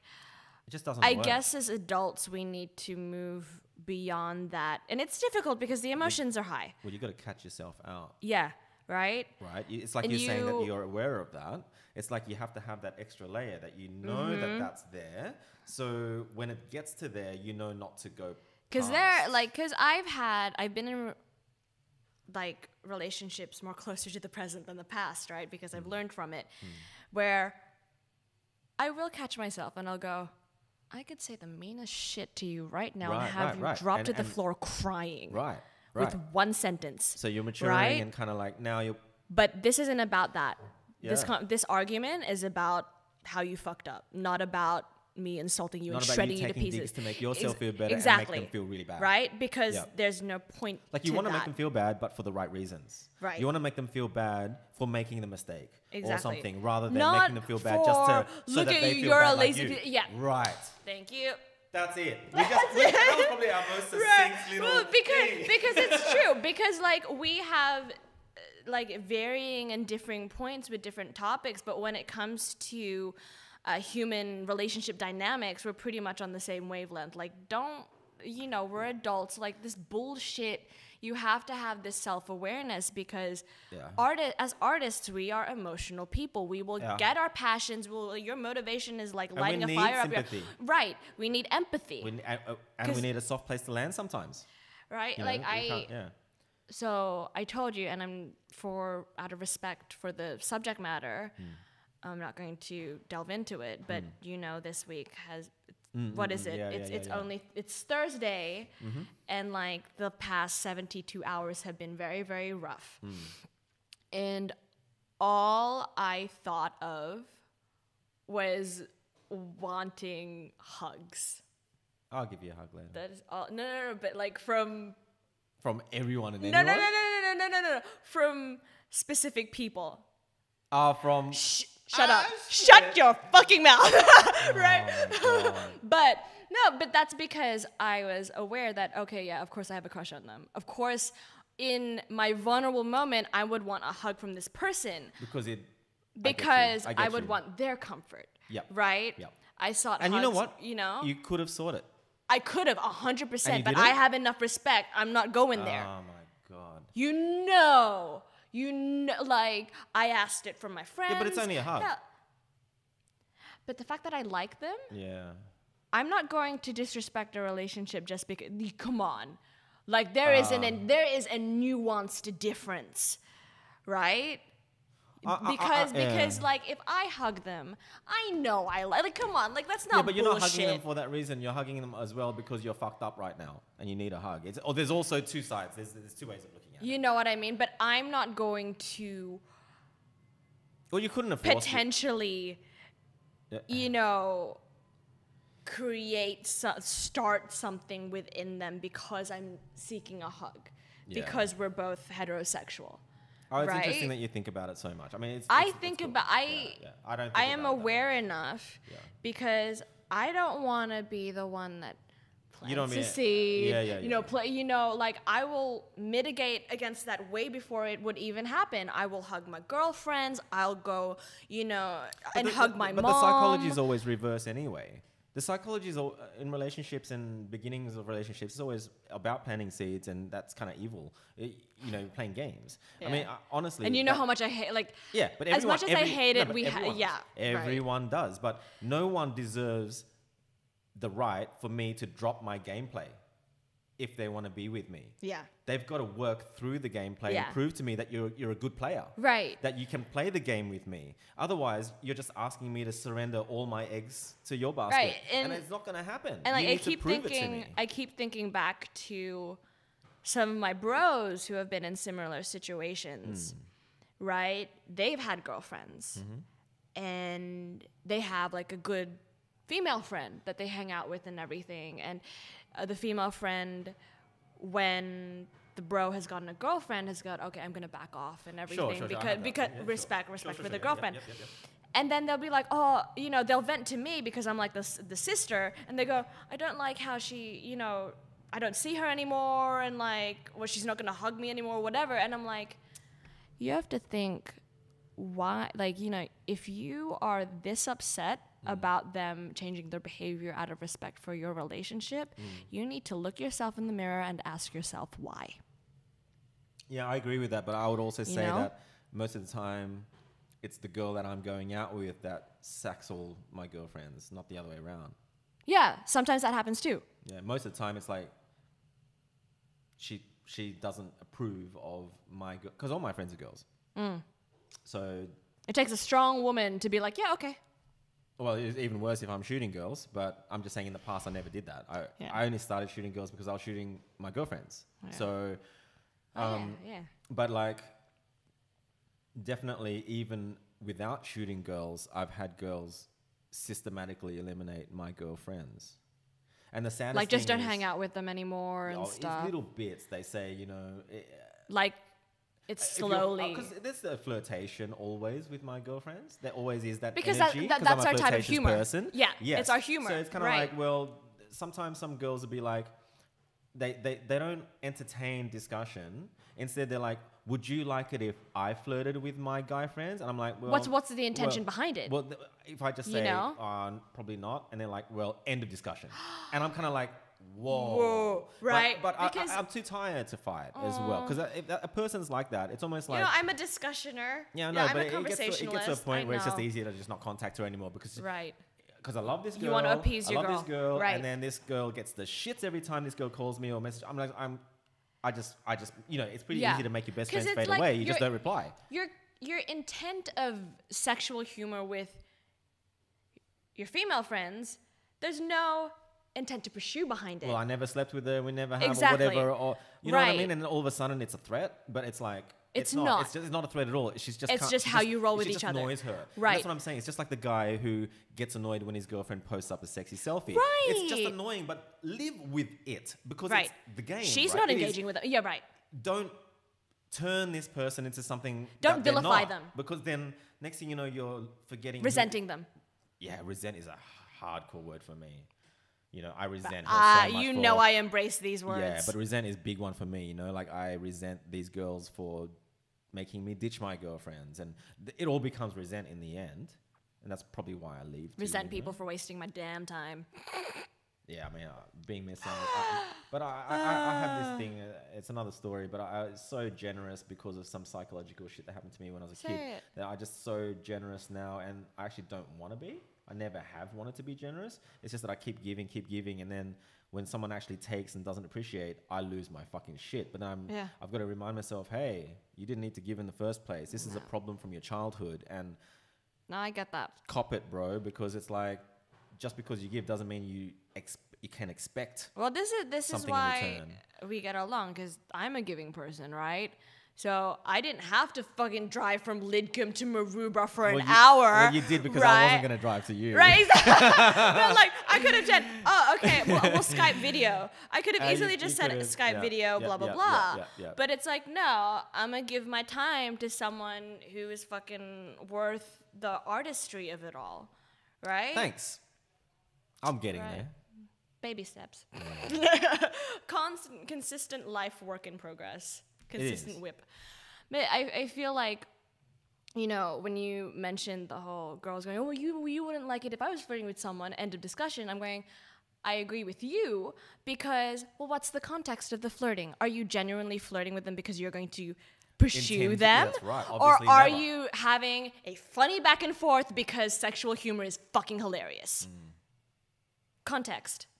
I'm a big, like, I love the word context. Yeah, because like it's true. Well, it makes it so that there's many lanes. That's you it. See, context makes it so that, okay, I'm a Photoshop gal. I need my layers. But that's it, isn't it? You know? Yeah. Funny thing. I think we should wrap it up soon, because we're going for like almost 3 hours now. But well, you know, I'm an overachiever when it comes to this stuff. Well, I kind of expected it, but yeah, we've gone 2 hours and 40 minutes, I think. Yay. But funny thing is, right, that girl, I won't mention her name obviously, but the girl that did sort of make me eliminate my girlfriends. There was one girl, funny enough, that I caught up with afterwards, after I'd broken up with this girl. Yeah. One of the girls that she thought was a threat, I ended up dating her. So, shit happens. But here's the thing. During the relationship, no, that girl, that not girl, at all. could have had the opportunity to, but she didn't. Well, you know what I mean? Like, yeah.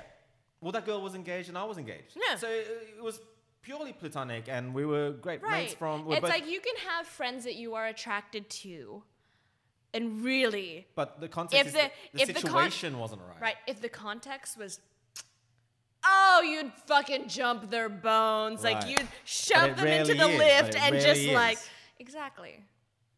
But you have enough respect for the context of your situation then or whatever. That you just... you know, like... A lot of it was her being young too. So a lot of... I mean, like, we're still friends, and she mentioned years later that she was like... Not yet. Because I'm like, I fucked up, and she actually said to me, no, I was young and dumb, and she wore it, because you know what, she probably isn't like that with guys today. Yeah, she's probably not with the guy right now saying you can't have any female friends. You know what I mean? She's probably matured. Learned a lesson. She's matured. Yeah, right. I feel like, so you know how I told you I friend zoned myself. Yeah, right? That's funny. I've never heard of that. Well, here's the thing. So many people, and generalizing, mainly men, boys, hate, are fearful of the friend zone. Oh, fucking hate it. Guys hate it. Do you know what I mean? Guys but it's just like, bang, you know? but like, if they take one step back and actually look what that hate and fear of that friend zone is, you know, there, depending on the context, obviously, there's also an element of disrespect there. That what this person isn't even worth friendship, you just want to go bang them? Yeah. But no, it's not right? that. It's because they wanted so much more. That's all. guys want so much context. more. Some guys are like what you just said. A lot of guys just fall in love first sight, you know, and then if they get friend zone, they're kind of like the problem is, right, generally speaking. But I'm like that too, because but generally my speaking, crushes are intense. But generally speaking, guys will hang on, and that's their problem. See? Yeah. So that's why I switched from saying men boys. Yeah. So right. So boys that have been friend zoned have this issue where they can't just black and white just go, well, you know what? I'm going to be the bigger person and go, you know, I'll just be, right? They can't. So they rather just run away. That's the thing. They'd rather end it right now because they can't, because they can't deal with it. It's like, okay, it's like I only have... So does that make me the bigger person? Because I can deal with it? Yes. Okay. And that's pretty obvious. That's pretty obvious. But right? Out of all the girlfriends I've broken up with, there's one that I really do still, I love all of them. Yeah. And I still love this girl, but she can't catch up with me. Because when she tries to, she gets so upset and angry and she can't get over the feelings that she's feeling. So she's like, Justin, you know what? I just can't even catch up with you as a friend anymore. And that's what guys feel in the friend zone. It's the same thing. It's like you want this chick. The closer you get to her as a friend, next thing you know, you're in bed together just as friends, cuddling and stuff. But you're still got a raging hard on. You know what I mean? And FYI, that's never going to happen with us. Oh, fuck no. Yeah! But I'm just saying. Right. It's like, but why would you even say that? No, just for the people who are going to insinuate things at home. Trust me, Justin is not my type. You know my type. You know. And that's fine. But even you bringing that up comes to cover my me, base, though. Comes to me as pure defensive. Insecurity. Yeah. That's actually a really childish thing, what you just said. Well, I never said I was perfect. No, but it's like, it's almost, it comes across as insecure. Oh, because I'm an insecure person, 100%. Fair call. I own that.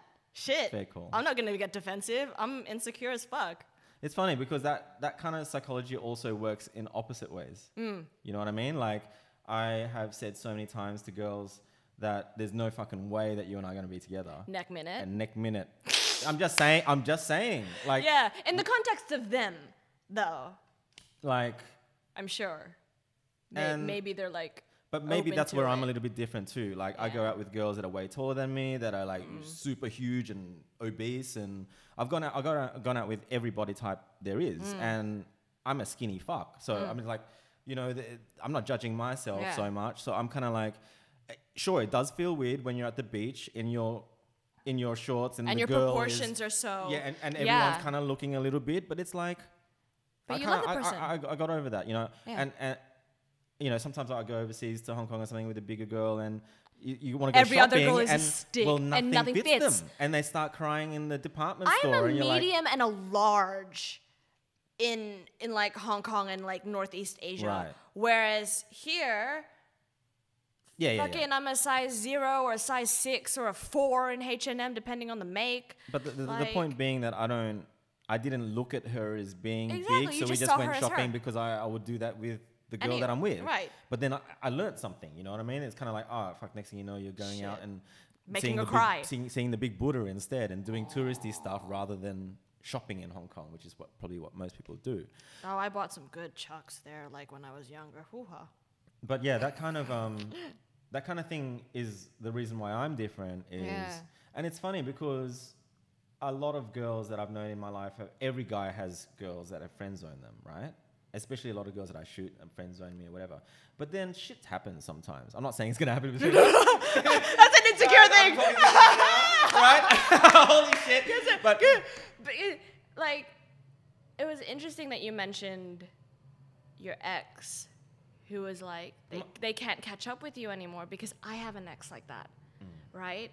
Yeah, and it's understandable. Right? Where they hit me up 1 to 2 years after we broke up, right? And on Facebook Messenger, like, hey, and they were really chill about how they approached it. It wasn't an immediate, like, flirt, right? It was just wanted to man up and go, I treated you like a dick and I'm sorry, and like, you know, how things ended shouldn't have ended and blah, blah, blah. And I'm like, okay, yeah, like, apology accepted, thank you for owning it and whatnot. And I was in a relationship with someone else at the time, and I told him that and blah, blah, blah. And we started talking. I was in the Philippines, and I'm like, oh, yeah, we have our property, blah, blah. We're talking. And then he's like, oh, yeah, if you wanted to catch up over dinner. Notice how I said dinner and not just coffee or Lunch. Something, right? Yeah. Right? And I'm like, oh, okay, if we could possibly make it lunch or something. And that should have sent a loud signal. You know, right? Yeah. You know, we can this is before I mentioned I had a boyfriend at the time, because for me, I'm a big believer in positive intent, right? I'm not going to immediately go on the defensive with you. I'm going to let you state your case. Fair call. Give me a reason why you were here. Yeah. What is your intention? Even though your gut was already. Yes. Even though my gut was like, excuse you. You still gave my him the conscious space self. to see whether it was right or not. Yeah, go on. Exactly. Like, give them the respect. Say your piece. Give me your argument. Why are you here? And then I was like, yeah, we can be friends and everything, and we can hang out. And then the part of the conversation, he goes, I'm going to be honest and say I can't, like, I wanted to, you know, see if we could get back together. And like, it ended up being this whole, I don't think I can just be friends with you. Even though I was more than willing to be friends, because... But each to their own, you know? Yeah, right? So for me, it's like, for every ex-boyfriend thus far, I have stopped being physically attracted to them after we break up. Yeah. Maybe it's just, in the context of me, that's just what happens, right? Yeah. I wouldn't go back. Well, not if there's complications. You know what I mean? Especially if the other person's hurt. Like, why would you go back? Because then you're just opening up a can of worms again. You know what I mean? Like, it's great to... I'll block people after a relationship ends because... In the context of the circumstance. Because you know that you need time apart. That's all. So I'll just block them so that I don't accidentally reply. Accidentally stick the dick in again. You know what I mean? I'm just saying. Like that, Your dick fell in. Well, the first girl, we took 2 or 3 years to break up. Oh, wow, okay. Because we did so much talking, and I love talking. Okay, yeah. But like, it gets so drawn out. Like sometimes I just block people instead, because it's like, it's not for me, it's for them. Yeah. It's for both of us. Yeah. You know, it's kind of like, I know that it hurts, but it's for the better. Well, you just know you're going to say something stupid at some point. Yeah. It's better off to just ban yourself off Facebook by posting tits, and then you can't talk to anyone for 30 days. Oh, I'm sorry. That's really why he got banned. No. Like, You mentioned it like that. Truth comes out. Truth comes out. Yeah. The real reason Justin got banned. Posted titties. Yeah. But yeah, like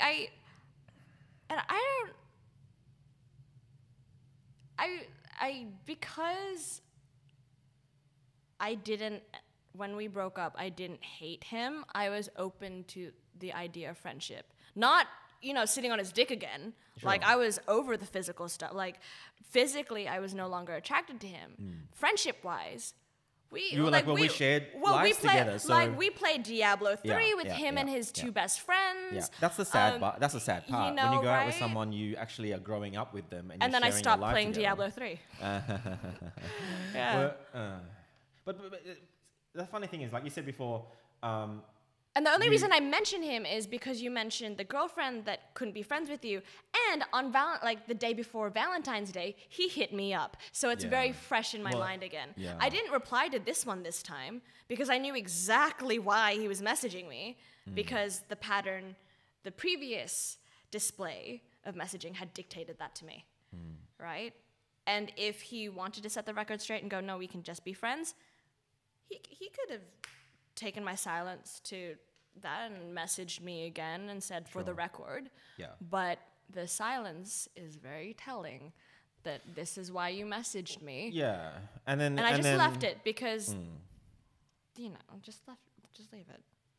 There's also... And then it made me bitter about Valentine's Day, because it's like, all these people messaging me except the one person I want to message me.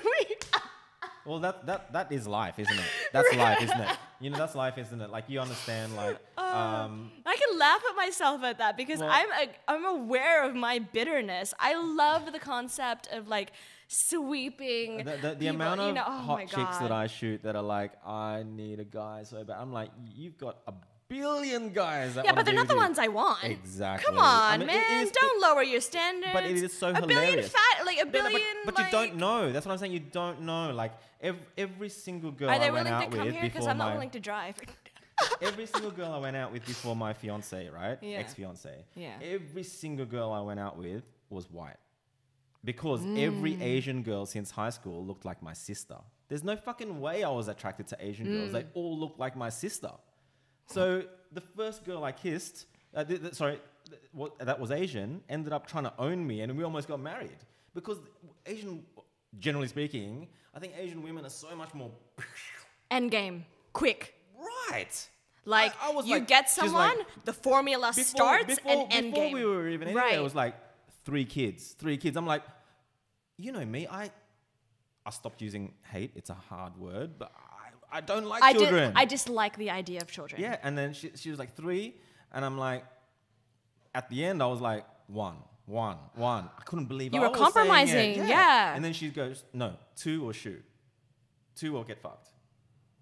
You know, and Asian people are much more. I want 2 or 3, but whoever my future husband is, if we end up with 1, we end up with 1. You know, or if we end up with 9. I don't know, but I think she was more traditional Asian, okay. and it's she wants like, the ducklings behind her. Well, on the other end of the spectrum, though, a lot of the Aussie girls I went out with were like, I'd go over to their house on like a week later or 2 weeks later, and they've got like wearing Asian outfit that's red, or they'll put like, you know, the money that you wrap for dead people. They bought it in an Asian shop, and they start putting it up. Another thing, but they start putting it on their walls as decoration. I'm like, you know what that is? That's money for the dead, and they're like, but they just get lost in my culture, and that's what they fall in love with, and it's like, are you fetishizing me or genuinely interested in me?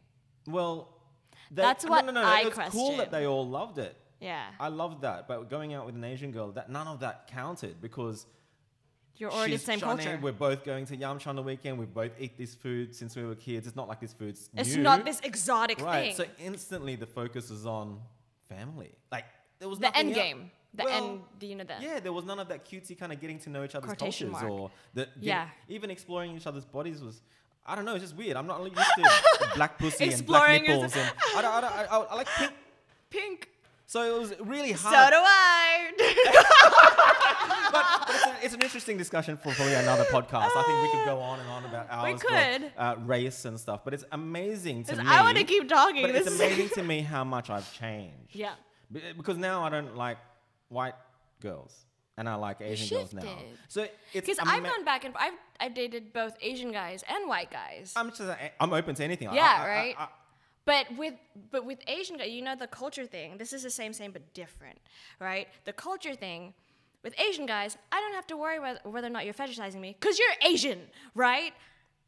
If I know flirting, that sucks about the white guys that want to be with Jap girls or whatever. If I'm flirting with a white guy, in the back of my mind, you're wondering whether they like it just because you're Asian. Yeah, you know, are you really interested in me and I just happen to be Asian? Yeah. Or are you fetishizing the... I know they are too, because why not? Because Asian girls look younger when they're older, and they're so exotic and docile and submissive, and Asian waifu. But even Jesus, come on.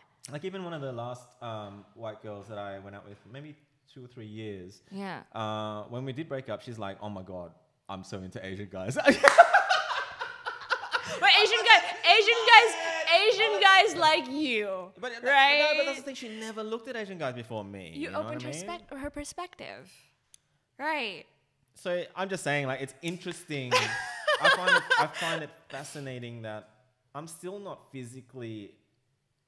I don't know. I just don't know anymore. I don't even know what I'm saying, but it's just like, all I know is that for my whole life, I never went out with Asian girls because I really wanted to be Australian. They look like too much of our siblings. Yeah, but I also really wanted to be Aussie because I was wanted to assimilate racism and stuff. So blonde hair, blue eyes, please. Because if an Asian guy can go out with blonde hair, blue eyes, he looks more Aussie.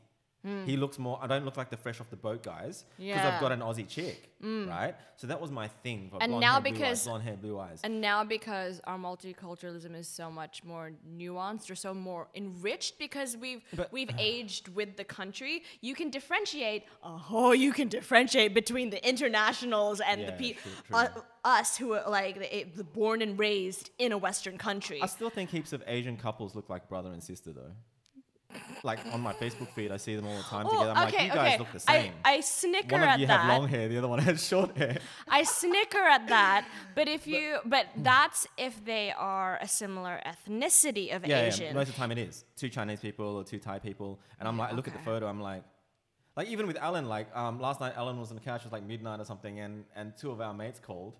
We were just pranking, so I gave the phone over to him so they thought he was me and stuff. Anyway, so they finally found out it was Alan, and one of them's like, hey bro, I still really want to ask your sister out for a date, man. And Alan's just gone, fuck you cunt, you fucking, that's gay. He's like, fucking, you want to fuck her because she looks exactly like me with long hair? And I've just gone, no bro, I've met your sister, she's pretty cute. He's like, fuck you.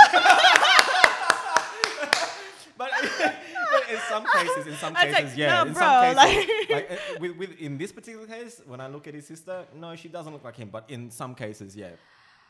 You know, honestly, I see on Facebook sometimes, like, even this fiance my ex-fiance. It's like you're not wrong.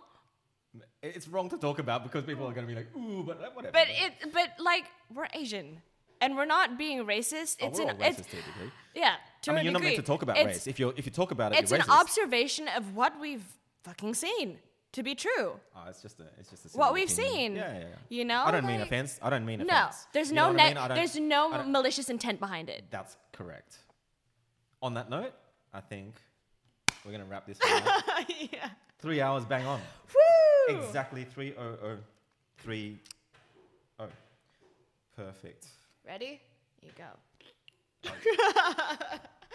Thanks for being on the show, Milky. You're very welcome. It won't be the last time. No, clearly. It won't. I mean, if you've had a bad week, as I know you have. Oh my god. It's good to see you up. Like, yeah. You know, it was good to like not have it on my mind. Thanks for reminding me at the end of the podcast. That's right. I'll show you Jesse and all that shit. You'll laugh again. Okay, good. Oh, the we'll watch a few fails. Lord. We'll watch a few fails. Oh my god. All right. Let's wrap it up. Thank you very much. Bye. See you guys next time.